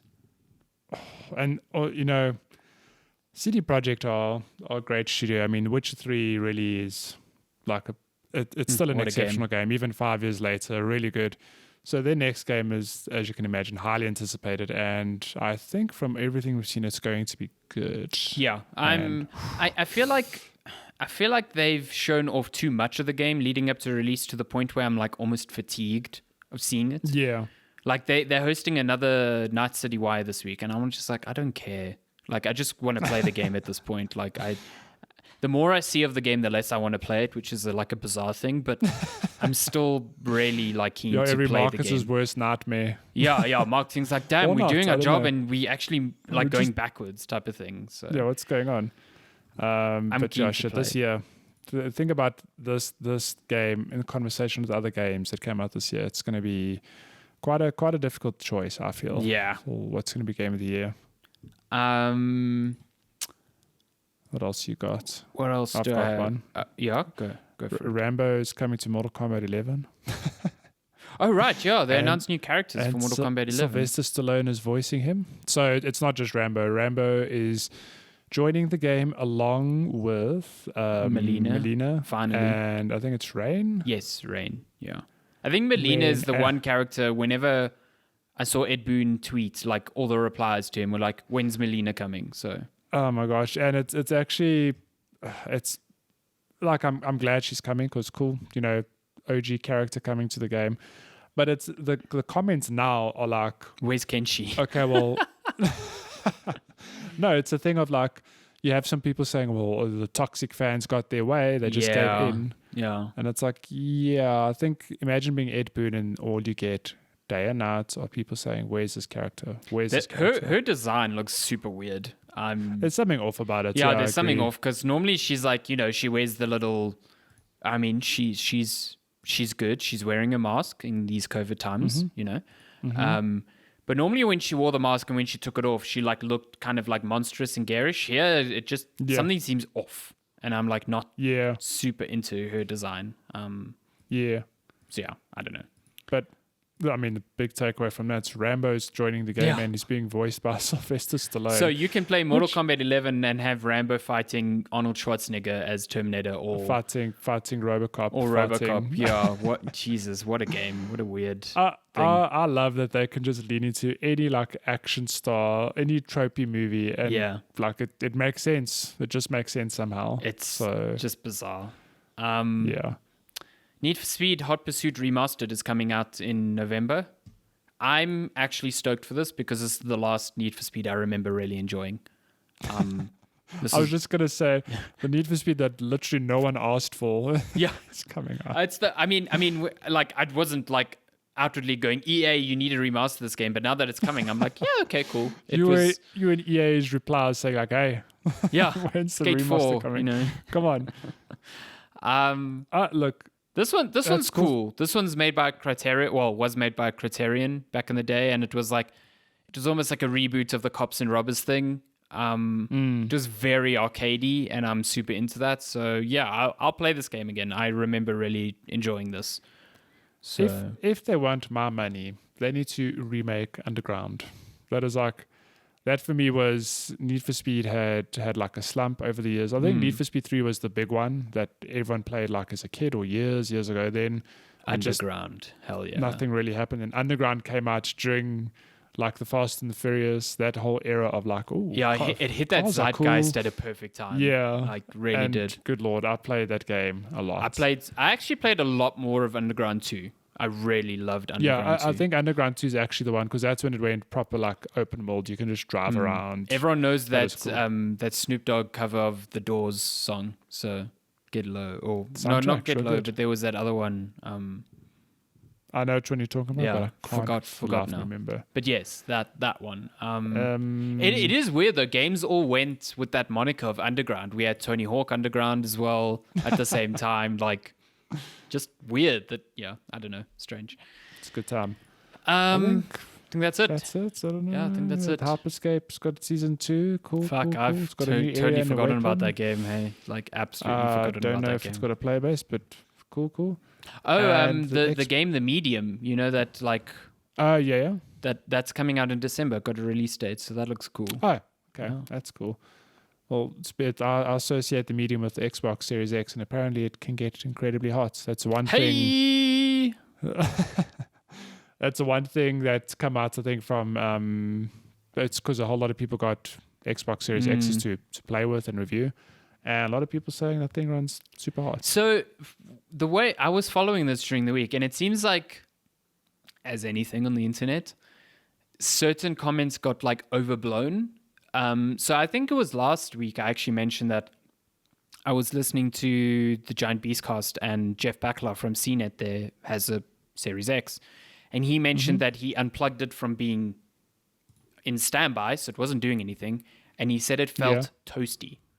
And people took that comment and were like, man, this thing runs hot, to the point where he came out on Twitter and was like, whoa, relax. Just relax. I would not consider it hot. I don't even consider it any warmer than the Xbox One X. And that prompted Microsoft to even come out and say, we got our engineers to retest this thing, and we can confirm it does not get hotter than the One X. So it's like... Oh, that's funny. Okay. The internet being Phil the Spencer internet. gets on the phone like, hey, retest that thing. Yeah, exactly. It's like, man, this thing's toasty. Fuck, this thing's overheating. This is a red ring situation all over again. You know, that's the internet. So. Oh my gosh, yeah. Phil Spencer wakes up in a cold like, I would be floored if Microsoft ever made that mistake again. Because it was such a bad thing to happen. Like, for them not to have that in the back of their mind for the rest of their lives. Yeah. But weird sidebar. I went to a press event a few years ago. I can't remember if it was LG or it was a TV manufacturer, like the actual factory where they make the TVs. Oh. This is Lazy Gamer days. That's cool.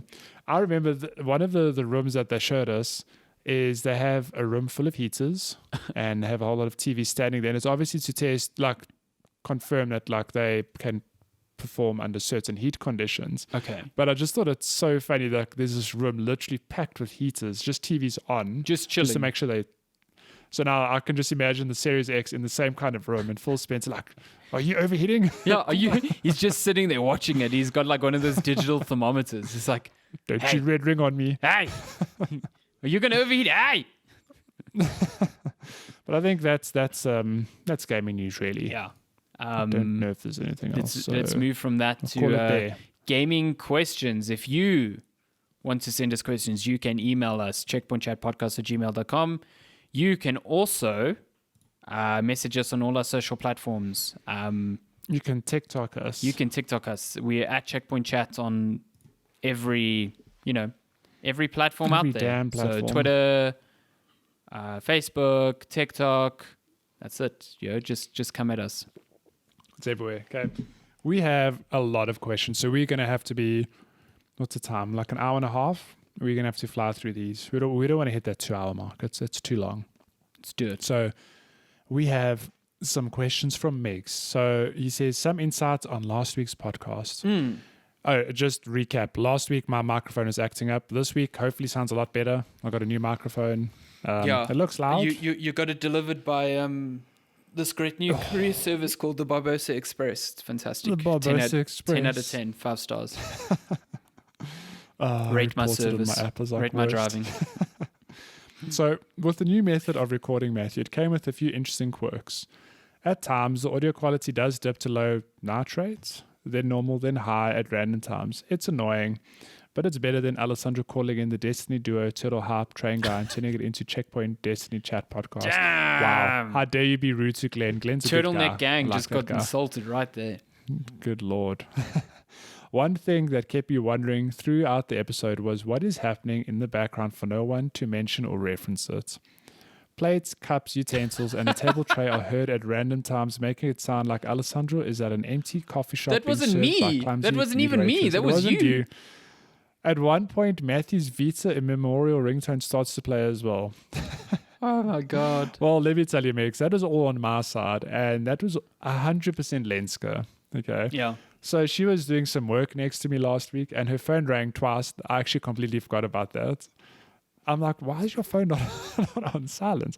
Her phone rang twice, and that big commotion you heard was her, unfortunately, dropping a whole lot of dishes and breaking a glass. How dare she?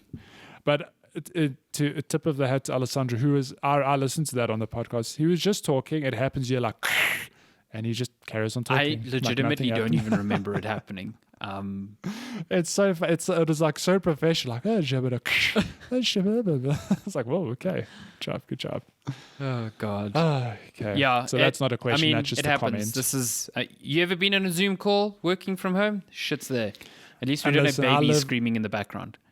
Oh my gosh, Shane, we have a colleague who's got a very young baby, and every time he talks without fail, his baby's screaming somewhere in the house. Like, Yeah, I've got my team lead as well. He's got 3 young kids at home. Two of them are twins, and they're super young. And like he doesn't even like acknowledge it anymore. It's just like It's just this there. is what It's it like, is. yeah. Shame. I feel bad.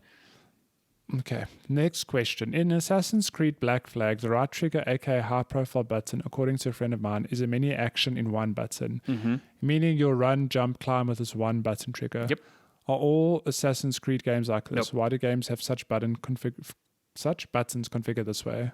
So that is very much the old Assassin's Creed. They changed that drastically in Unity. So from Assassin's Creed 2, from 2 until essentially Black Flag and Rogue, how it mapped it was actually quite ingenious at the time, I think. So basically all your face buttons refer to a sector of the body. So like A would be feet, and X and B would be arms, and Y or triangle would be like your head. So A would be like you would hold down A to parkour. Essentially, you would use X and B to combat, like it's your hands. And Y would be like your eagle vision because it's your head and your eyes. So like quite a clever way of thinking about the anatomy of the body and mapping that in a sensible way. And then you would have a trigger which would change you from low to high profile. So if you were pressing A and you weren't pressing the trigger, like low profile, you wouldn't automatically mantle things. So if you're trying to be stealthy, it was a way to make sure that if you were holding A to move quicker while you were crouched, you wouldn't accidentally parkour or mantle onto something when you didn't want to. Whereas when you pressed right trigger, you were in high profile mode, so you would. It would work the same with attacks. Like if you were in low profile mode and you killed someone with your hidden blade, it would be like a sneaky kill. If you were in high profile, you would like make sure everyone in the immediate vicinity around you knew that you were killing that poor person. It was quite smart. I thought it was quite clever. But in Unity, they changed it to... They had specific buttons for parkour up and down, which was quite smart. Yeah. Because like the most annoying thing in Assassin's Creed was like when you're running, you know, it's like automatically figuring out where you want to go, and sometimes it would take you upwards instead of downwards when, you know, you naturally wanted to go the other way. I think they ended up changing it again in Assassin's Creed Origins. It feels different, but Origins feels like so smooth to me. So yeah, whatever they did, it just felt completely natural now. So They changed it. yeah, Well, I mean, it's a hard thing to like firstly program and also just like convey in a way that's simple for players to understand, that, you know, where it feels like every move they're making is intentional. When everything is climbable, and, you know, especially when you look at Assassin's Creed games and they do this really cool thing. I think it works so beautifully where you're like parkouring through trees. So your character will hop through little gaps in the trees and balance on branches and Like transition from branch to branch. It's like, it's super complex, and I think they get around it quite well. Well, You should play Assassin's Creed. I know you've never played them, so I had to explain it, you know. I've got Origins. I've got to download it. I've got to play it. Fucking great one game. day What a when I great get the game. time. When new games stop being released. Next question. Now that the dust has settled, for me, now that the dust has settled, I have a question for you. Which reality would you like to be in? Microsoft buys out ZeniMax with entire games cataloged to Game Pass. Alessandra's prediction comes true. Microsoft rents Cyberpunk 2077 Vanilla Edition for Game Pass for the next 2 years. I mean, those could both be reality. Well, Why I mean, choose? the one is a reality. That's not even Microsoft bought ZeniMax. That is the thing. Yeah, that is- Now, if they could just put Cyberpunk on Game Pass, sure, that would... Look, I think that would be very big. I know that would be very big. I think that ship has sailed already. I think if that was going to be a thing, it would have been announced by now. No, November's still... what is it? Yeah, You know, I they don't could think it announce would be an next week, exclusive. week I just after. think it would be like, yeah, it's on Game Pass as well on day one. Oh, yeah, no, that's what I'm saying. They Yeah. could come out and be like, yeah, it's on Game Pass. It's cool. I mean, yeah, that I would- think, yeah, it could still happen. I think if that deal was signed, Microsoft would be screaming about it already. Yeah, So either they're still in negotiations or it's not happening anymore. So yeah, never know. Next question. Is Smash Brothers just a licensed Mugen project / Project EF12 for the Nintendo platform? A Since what? both have a large library of characters to play with. So I don't know if you know, I could be pronouncing it wrong, but Mugen? I don't know what that is. My understanding is that it's it's either a set of tools or a game where you can basically have any character from any franchise and give them a whole move set. You can animate them to have a whole lot of moves, if that makes sense. You could like arguably put in any character from any franchise into this game and program them as a Interesting. fighter. Okay, interesting. So it's interesting because on Twitch there's a channel called Salty Bet, Okay, which is, if I understand correctly, is this game just a whole infinite 24/7 Salty stream Bet. list of this game where they just take fighters from different franchises and put them up against each other, and viewers can bet with fake money. So against who will is win. it like a game, like people are playing them, or is it just like a? So you can play it, but Salty Bet is all AR. It's just run Okay. So it's almost put like AI epic against each rap other. battles of history, but for fighting games. for fighting games, basically. That sounds like a cool channel. Super- I'd watch that. Yeah, we've watched it at work. It's a lot of fun. You put some money on blue or red, and then the odds are determined by like how strong the character is, what their history is, that sort of thing. It's actually a lot of fun to just keep an eye on. Who would be your like dream matchup in that sense? Oh my gosh, I don't know. Who's your dream matchup? Who would you, I mean, Mortal Kombat already lets you have Rambo versus Terminator. I would get the Horse Pinata from Viva Pinata fighting. You know that this probably exists. Fighting I'm not even Parappa the joking. Rapper. That probably exists. I can almost guarantee that Parappa the Rapper and Viva Pinata are characters in this Mugen game, and you might see them on Salty Pretty Bets. sure the horse from Viva Pinata would win. Or like... You say that. Sam Fisher versus Solid Snake. That probably exists. I promise you. It's just a whole match of like a box not moving and this like green hue coming from the shadows. There's lights going on and off. And it's just like waiting for someone to move. Oh my gosh. Okay. Next, this isn't a question, but Mick says, I'm with Alessandro. Fuck cauliflower. Load up the broccoli. Hell nom, yeah. nom, nom. Fuck cauliflower. That's the Good new Lord. stance of this podcast. We Next only question. get Can you political guys when it comes to cauliflower. Can you guys explain the appeal of mechanical keyboards to me? I bought a basic red-based mechanical keyboard. After 4 keystrokes, I immediately hated it. It's just loud compared to the previous keyboard I was using, which is silence. I wish we had. I know overseas you go to like a Best Buy or whatever, and they have a lot of mechanical keyboards on display, so you can actually try them out. Because I definitely think a mechanical keyboard is something you need to give a go and, a preference for. I know on Amazon they sell actual like sample kits where it will be like a key from every switch. So it will be like brown, red, blue, different manufacturers. So Cherry, Otomu, or what's the one? Gateron. So you can actually distinctly feel the differences. Because here it's like a complete crapshoot. If you've never had a mechanical keyboard, it's a bit difficult to kind of figure out which one you love.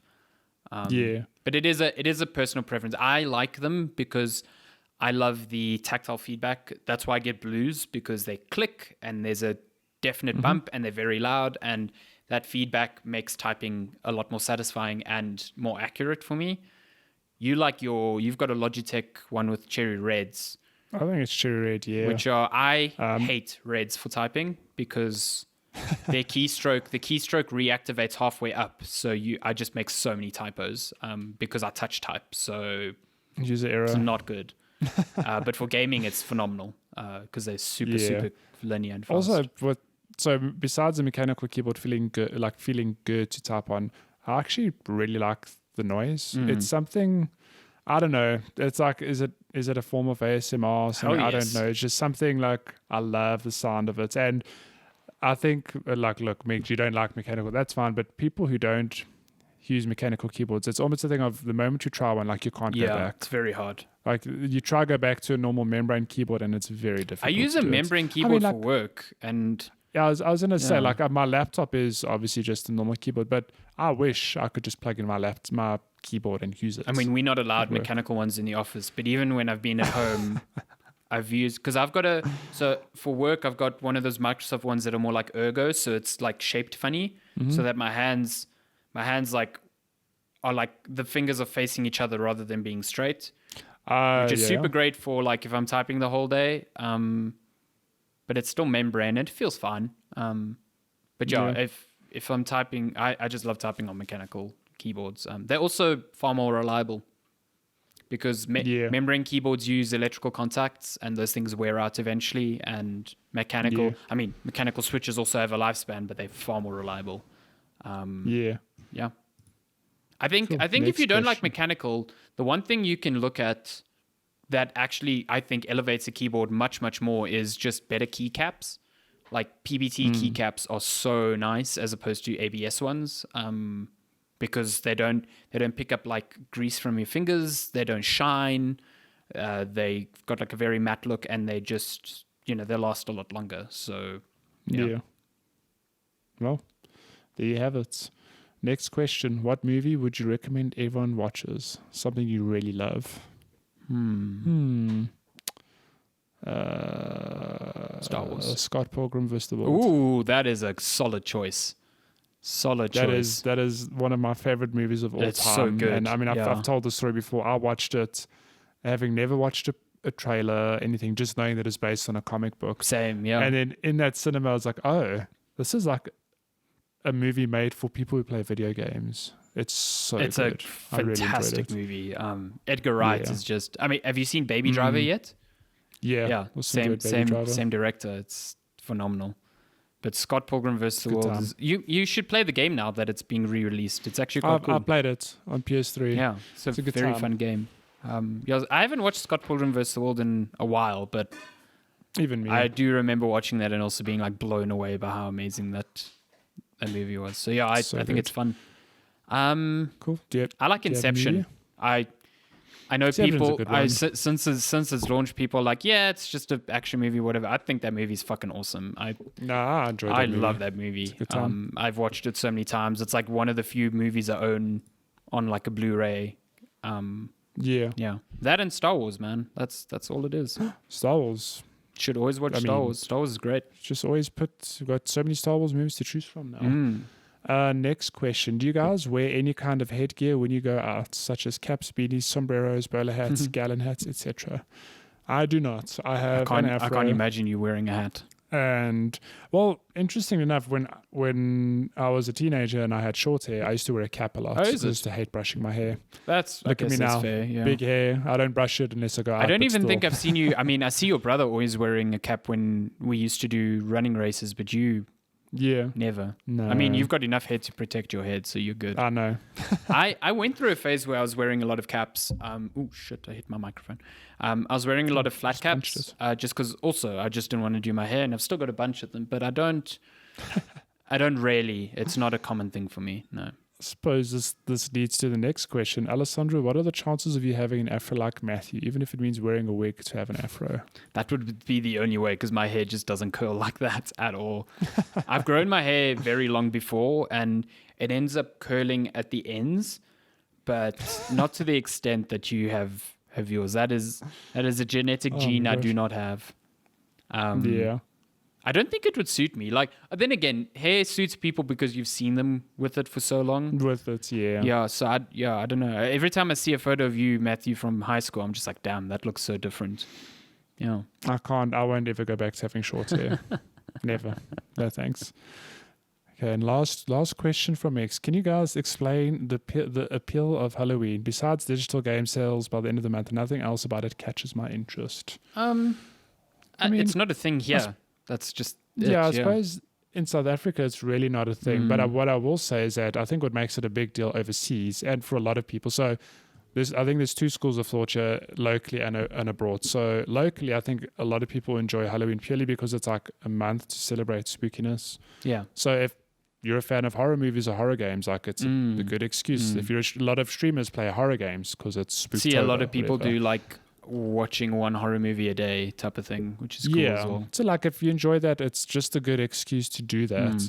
Abroad though, obviously they do trick-or-treating, like especially as kids, or if you're an adult, you'll have, I don't know, like kick-ass dress-up parties, whatever. I don't think any kid growing up here wishes that, or watched an American movie and was like, fuck, trick-or-treating looks so awesome, because it does. Like, it looks like such a cool time. You got a bag, you go fill it up with candy. And you dress up, you're running around with friends, it's like, that'd be friggin' awesome. It looks like so much fun. Yeah, but what I will say is that since I've moved in with Lenska, we live in a really, really, really nice neighborhood with a really solid community.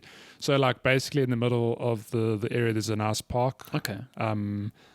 And every Halloween, the community gets together and has a big Halloween thing where they literally put stalls in the park. Okay. And all the kids dress up and they have like a costume contest and everything. And like from that point of view, I'm like, shit, that's actually really nice. Like I could enjoy Halloween just because it's an excuse to go out on that Friday, get some good food and just see, like these kids are like, holy shit, you're going to grow up to be cosplay legends. Yeah, I was about to say, like, it's like it's a nice entry gateway drug into like some of the costumes I see, I'm like, I don't know if, I'm sure your parents helped you make that, but holy shit, like, cool. Like if you can carry this on into like when you're a teenager or in your early 20s, whatever, and you go to like rage and you cosplay, like you'll do some big things. So I think like I don't specifically look forward to Halloween, but I can tell you that Lenska always does. Oh, okay. And I never quite understood it until I moved in with her and I started seeing what the neighborhood does for Halloween. Like they go all out like they would in America. That's very cool. I should come like take a drive around there during that time just to kind of see it. Yeah. I don't think it's happening this year, obviously for COVID reasons. But I mean next year, yeah.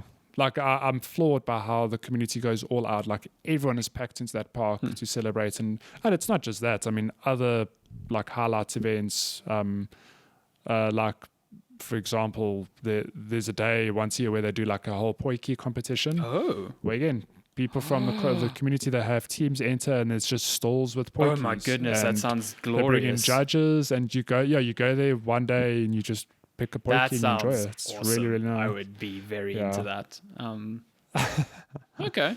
Yeah, it's just it's not a tradition locally that's, been a big thing. I guess every year I feel like it does get like slightly bigger and bigger locally. I feel like more people talk about it. So maybe it's just a thing with like our generation grew up being exposed to a lot more media about Halloween. So, as we grow older, we try and ingrain that in. But I think it's just a fun holiday. I think it's really fun. And I'd love to be in the States one year for that because it seems like I'd rather be in the States for that than Christmas, to be fairly honest, because I think Halloween seems fucking cool.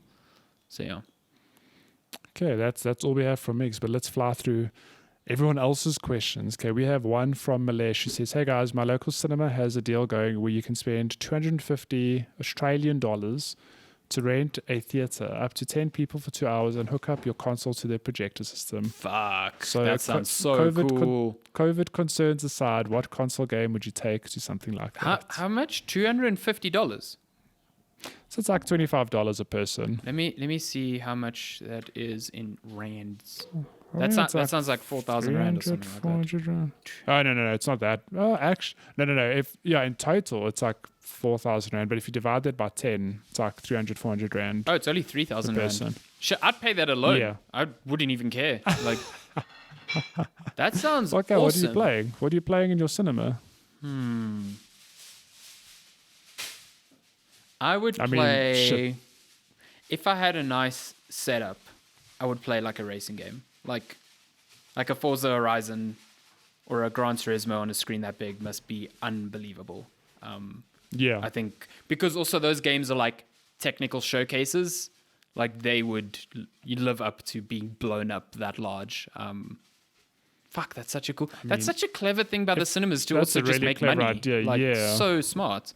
Damn, I want that locally now. I mean, I think if just thinking of the big screen and having a party full, like a room full of people, I think Super Smash Bros. Oh shit! Yeah, okay. Real nice, because I think with Smash, eight people on any TV screen or screen, it's chaos. You can't see like what the hell's going on. Put that on a big screen, maybe then. Shit, yeah. Smash should be very cool there, or like anything with like a good split screen multiplayer. So, or even like a fighting game, like a Mortal Kombat or something would be kind of cool there. Oh my gosh, all those fatalities. Oh yeah, could you imagine? Or just go old school Mario Party. Oh, Mario Party, just have a good time. I think single player games would be dope. I think imagine like it goes to Tsushima on an actual movie screen. Yeah, I was also thinking like if you did The Last of Us 2, for example, like a really cinematic game. Shit, that is a really cool idea. Or something fucking crazy like Doom. Like sitting there with a keyboard and a mouse and you're just playing Doom. That'd be stimulation overload. Yo. You would foam at the mouth and pass out in the cinema. Or even better, a horror game. Resident Evil 7 on a screen like that. Oh, that'd be awesome. That'd be terrifying. That is a really good idea. Hey, so Stir-Kenny New Metro, listen. Yeah. Here's an idea. I'd love to do something like that. Yeah, you make it like a party thing, like $5,000, whatever, and you allow 10 people. I would pay that today to do that. Okay, we have an email from Chilla. So this is not an email question as much as it's a story. So it says, okay. Hello, fellow gamers. You may know me as Chilla, an avid listener of the Checkpoints of Chats, but recently I listened to your podcast and I couldn't believe what I heard. Last week I asked, would you rather have super sensitive taste or super sensitive hearing? Harry, that's me, had a case of a mosquito on a hot summer night that you could hear from a mile away, and the taste argument was that your favorite food is garbage or it tastes better. Let me just mention that you will eat a delicious burger, and having super sensitive taste, your mouth will probably be on fire with all the salt, pepper, and other things that You went see, into this it. is You'll my never be able argument. to enjoy. Yeah. You'll never be able to enjoy the actual good things, as it will all be overwhelming. Sandy then proceeded to say that cauliflower is horrible and it's only good with cheese sauce because people love cheese sauce, but then proceeded to say Brussels sprouts, this is all caps by the way, Brussels sprouts are good with some butter. Yes, they are. They're fucking awesome. So with that argument, my man just likes butter. Who doesn't? Now, this isn't even what shocked me. You know what did? My guy says English mustard is trash. I had to take a step back, look in my mirror, and think if this is all a simulation. A dad joke to lift the mood. If you see a robbery at an Apple store, does that make you an eyewitness? Oh, get out of here. Fuck off. So as I was saying, in regards with the English mustard, it goes as so well with many different foods. German mustard is the sweeter, less spicier sister of English mustard.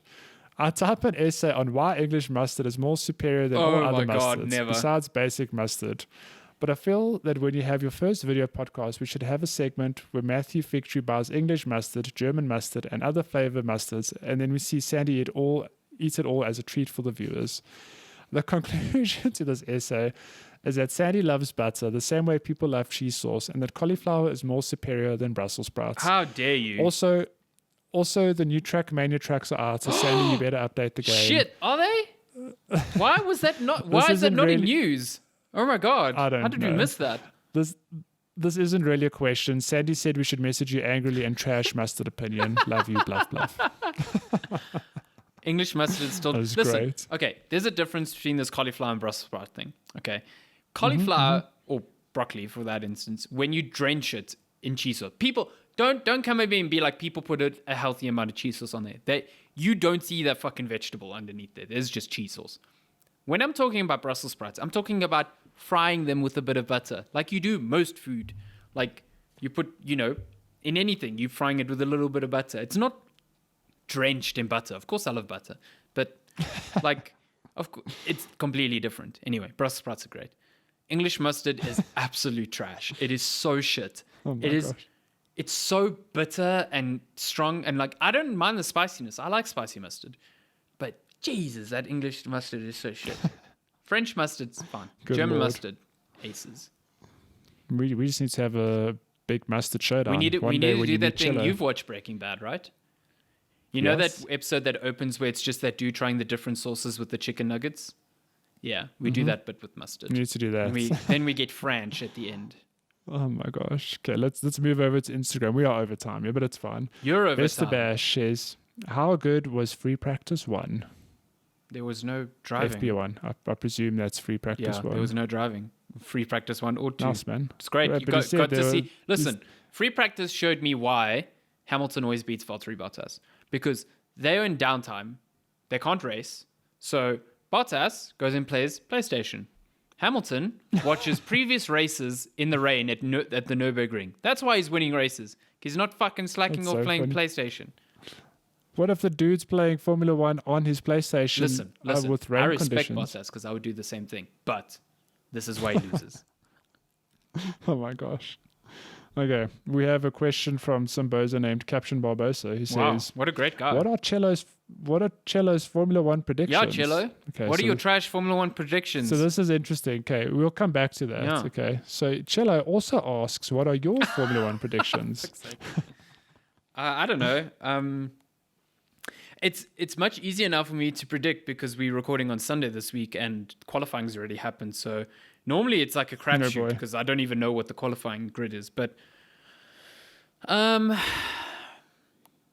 think it'll be Bottas, Hamilton, Max, Verstappen. I say this every week and it ends up not being that. Oh my gosh. So I asked Cello to give me his response. So is that in your order? Yeah, Bottas, Hamilton, he's- Max, Verstappen, yeah. So he said Bottas, Verstappen, Hamilton. I mean, I'd be happy So with that, but you guys that's have spicy. the top 3. Yeah. So you guys have the top 3 the same. I mean, that's Okay, just the state of next. Formula 1 nowadays. Okay, we have 3 quick questions from Cello. He says, are clowns creepy? Yes, Clowns, creepy. they are. Full stop. Not even up for discussion. If Phasmophobia, whatever that game is, had a clown ghost, not playing that game. You can just throw it in the trash. There's a documentary you should watch called Wrinkles the Clown, which is about a guy in the States who was like a party clown dude, but he wasn't getting enough like money, so he ended up, I don't know. He bought this like clown mask off eBay, it just looks fucking like creepy as hell. And people started seeing him around, and they like kind of made this like folklore tale about this dude. So he caught onto it, and he managed to like create like this anonymous number that people could call, and he'll come and like fuck with them. So like, like in this community, it's fucked up because like parents would like threaten their children if they were naughty that they were going to call Wrinkles the Clown, and it would like traumatize these children. Gosh. It's like straight up child abuse in my view. There's like instances of this dude like rocking up in people's gardens just to fuck with people. Like Frankie, it's terrifying. Wrinkles don't ever come to South Africa. I don't need that in my life. The whole documentary opens with him. He snuck into someone's house and he hides under the bed. It's fucked. Why? Up. It is so no. No, thank you. You'll get shot in South Africa. You'll die. Straight up. You're straight up die. Why did you shoot the clown? He was under my bed. He was trespassing. But yeah, that documentary is weird as hell. Like, you should watch it. These parents like defend. They're like, it's not child abuse. And like they've got recordings of these kids like being threatened about this clown. These kids are wailing. They are terrified. Like, yeah, I would be terrified. What the hell? Holy hell. Yeah. Learn to control your children. Jesus. without a clown. God. Wrinkles. Okay, last two questions. Who was your role model as a kid? This was always a tough thing. Like, you know, in primary school, they'd always be like, write a little essay about your role model. And then the one kid would be like, it's my dad. And you'd be like, oh, fuck, man. Now my dad's going to feel sad. Too. Yeah. Damn it. I don't know. I think as a kid, I mean, hindsight is good because I realized he was probably not a great role model. But as a kid, I really liked Michael Schumacher. I just thought, like, from a sporting perspective and a ambassador perspective, he was like top notch. And like, you look back now, and he was a bit of an asshole when he was a driver. I still think he's a great like. He is Formula One personified. He did some good shit. But, you realize as you grow older that to be competitive and to be a winner, you have to be an asshole at times. But, like, if I look at someone that I didn't know and as a kid I constantly look up to, it was definitely him. I don't know. It's tricky for me because as a kid, like, sorry for the cliche answer, but was the male figures in my life was my brother and my father. I think my brother is probably more of a role model purely because he's 7 years older than me. So is he 7 years older than you? It's weird because I didn't realize he was that much older than you. Wow. Yeah, no, I was so a he lot was what, like 40 that was a mistake. My brother often used to tease me, say, "You look just like the gardener used to work." That's so weird. Like, that's so rude. How rude! What are you saying about our mother? Oh my god! But I think because my brother's 7 years older than me, it's weird because it's almost like anything he can do, I could do arguably within 7 years as well, if that makes sense. It's like the writing's a good example. Like, I have no intention of ever doing a Comrades, but I'm like, my brother can do it. He's 7 years older than me. Like, he's capable. So like, I could arguably do it one day. Do you think you'll ever get as fast as him? No, that's the one thing. I'm like, you just do you. Between you, your brother, and your sister, who's the? What's the pecking order of speed there?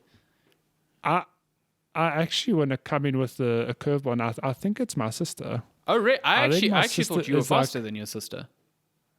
No, my sister's like unnaturally fit. I mean, I know she runs a lot. She's just insane. I think she's got problems with her legs. But if she didn't and she entered races, like, I'm confident my sister would actually be like a contender to win races. Like, no doubt about it. Okay. She's very, very, very fast, and she doesn't give herself enough credit for it. Like, she's insanely fast. I feel very, very privileged for her to like my runs on Strava now. It's It's like, at least you tried. Like, oh gracious God, Yeah. thank you for blessing me with these kudos. So these kudos, yes. No, yeah, but I think like my brother and sister are definitely faster than me, whereas I think I could get faster, but I sort of reach a point where I like doing races comfortably. My brothers told me, like, after races, like, yeah, I reached a point I wanted to throw up, but I had to push through. I was like, I don't get to that point ever, I've never, because I don't like that. So I always slow down before I get to that point. But he's clearly pushing himself, and I think my sister is just she like does a lot of exercise, so she is just fit. In that sense, you're my running role fast. model, because I'll get fast enough one day. I think if you, Karen, you'll overtake me. Like, you really getting super fast. I don't know. I still feel like regularly. every time I get faster, you just pip me. Like, you are still much quicker. Especially over longer distances. Your speed over longer distances is still way better than mine. But my God. But I mean, how much long distance do you actually do? Yeah, if you do it enough, you'll get faster. Yeah. I mean, so what is your best 5K time now? Like 22 something. I think 22:40. Not far behind me at all. But the thing is, improving your time on 5K is hard, because there's not much distance. Is very hard, yeah. Like, I mean, I just broke 50 minutes for a 10K the other day, and like you did one in like, but that's 40. Fast. Yeah, no, it's fast. Like, I'm super proud of myself. But you did like 47. I'm just like, I have no idea where I'll find 3 minutes. Like, absolutely no idea. But like, I mean, how many times do you run a week? Oh, lately at least like once or twice a week. Yeah, but I mean, if you do it consistently and on a good period. So I've been lazy the last few months. I've been running, well, lazy in vertical commas, because I am still running twice a week. You're still doing like casual 21Ks every now and then. I do 3 runs a week, right? And what I normally do is like I'll do a 5K, a 10K, a 10K, or like a 5, and then like a long one, whatever. But I'm doing it consistently. But lately, so my goal is to do 25Ks a week, because I'm trying to do 1,200 Ks in the year. So it's 100 Ks a month. Okay, so that's how I've broken it down. But like, you'll find that because I've been lazy, I've been doing like twice a week. I'll do a 6K run on a Tuesday, which means I have to do a longer run on the weekend to catch up. Yeah, I always see you do your 21K run or 15K run on the weekend. Yeah, so because I'm trying to make up for it. But the thing is, I'm doing it consistently that, like, it doesn't scare me at all now. Like, I'll happily just go do a 21K. Like, it might not be fast, but I can do it without dying, you know? And I think if you do the same, you'll catch me so easily. Because I think with you specifically, like, I only run, but you do actual, like, gym and other exercise. So I think your core is a lot stronger than mine. You'll blitz me. I honestly if you think, like, a lot of the speed I've got now is purely because, like, I've lost quite a bit. Since January, or just like late last year, I've lost like 7 kilos. So that's like a lot of weight to like not carry around during a run. Yeah. So, because like my speed just came out of nowhere. I was just like, shit, I'm able to like push way harder. So I think, now I'm plateauing a little bit again. But you just got to push. Yeah, it's difficult though. Like, I get to that point as well. I'm like, how am I ever going to beat this time? But then sometimes inexplicably on a good day, you'll just do it. I love those days. It feels like you've taken like a line of cocaine before a run. I mean, okay. I don't know what you do. I mean, I'm not doing that, but it's like you're going fast, but at the same time you look at your time, you're like, damn, I'm doing well, and I don't feel that tired. Yeah. It's weird. Mean, like my best 5K was in Cape Town, one of the park runs. And it makes sense because it's easier to run in Cape Town because so much easier. The air, you know. But it was so weird because we did a park run and I honestly ran it casually. Like, I was pushing, but not like killing myself. And I looked down at my watch, I was like, Jesus, like, I'm really flying and I'm not even tired. So I think if I had to ever go back to that park run, maybe I'll do better because I'll like consciously go for it. But it's just one of those days where I was just like breezed through it, and it was like my best 5K ever. I was like, how did that even happen? My goal is definitely like a sub 20 minute that is 5K. That is insane. Like, I can't wrap my head around that. 4 minute a K 5K. That is like ultimate goals. Yeah. I think I could maybe do that if I was on a flat surface. Yeah. It's difficult to gauge like what my good times are realistically because like the area I run, it's uphills and downhills, and every race has uphills and downhills. So I think a lot of people could actually get a better time on a flat surface. But I mean, I don't know. I definitely feel I have my route that I know it's like, okay, I'm pushing for a 5K best time here because it's a fairly easy route. Like I have if you've my got routes, your own routes, it makes sense to benchmark against exactly. Yeah, but it's I don't know. It's fun. I enjoy running. It's great. It's lately now as well, working from home, through the power of my Apple Watch, I can put podcasts on my watch and connect my headphones to my watch and just leave my phone at home. So literally for half an hour, no one can get hold of me. And it's a good lately, time. with the way that work has been so stressful, it's just such a great escape. Just like not giving a shit, like just going. Good time. Okay. That's Run Point Chat. But last question, we're going to end the Halloween themed episode quickly, appropriately with, what's the scariest dream you've ever had? I can confidently say, and it's a weird thing, I have not had a nightmare for many, many, many years. Like I honestly cannot remember the last time I had a nightmare. I can't remember many like nightmares that truly scared me, but I'll tell you the ones that I really hate are the ones where I'm falling. Fuck, I hate those. Yeah, look, I think I've had those, but like to me, a nightmare is something where you wake up like yeah, with like your heart's anxiety. Yeah, pounding, I can't holy shit. recall many of those, but I have a lot of those falling dream things. You know, it's weird. I have a lot of them, and I don't know what it means, but like I have dreams where like gravity doesn't exist. Like I'll jump and then I'll carry on going up forever, and it terrifies me. Oh no. That's so scary. Have you ever, I mean, I think everyone at some point has had this. Have you ever been in a dream and realized, hey, I'm in a dream? Oh, yeah. But my worst is you do that and you think, shit, I can do whatever I want. You can control and you the wake dream. up. Yeah. Every time though, it's like, hang on, I'm dreaming. No, don't wake up. And I wake up. I'm like, oh. I think it's part of the wake up process. It's like your brain for processing that is like starting to come awake. So you realize you're in a dream.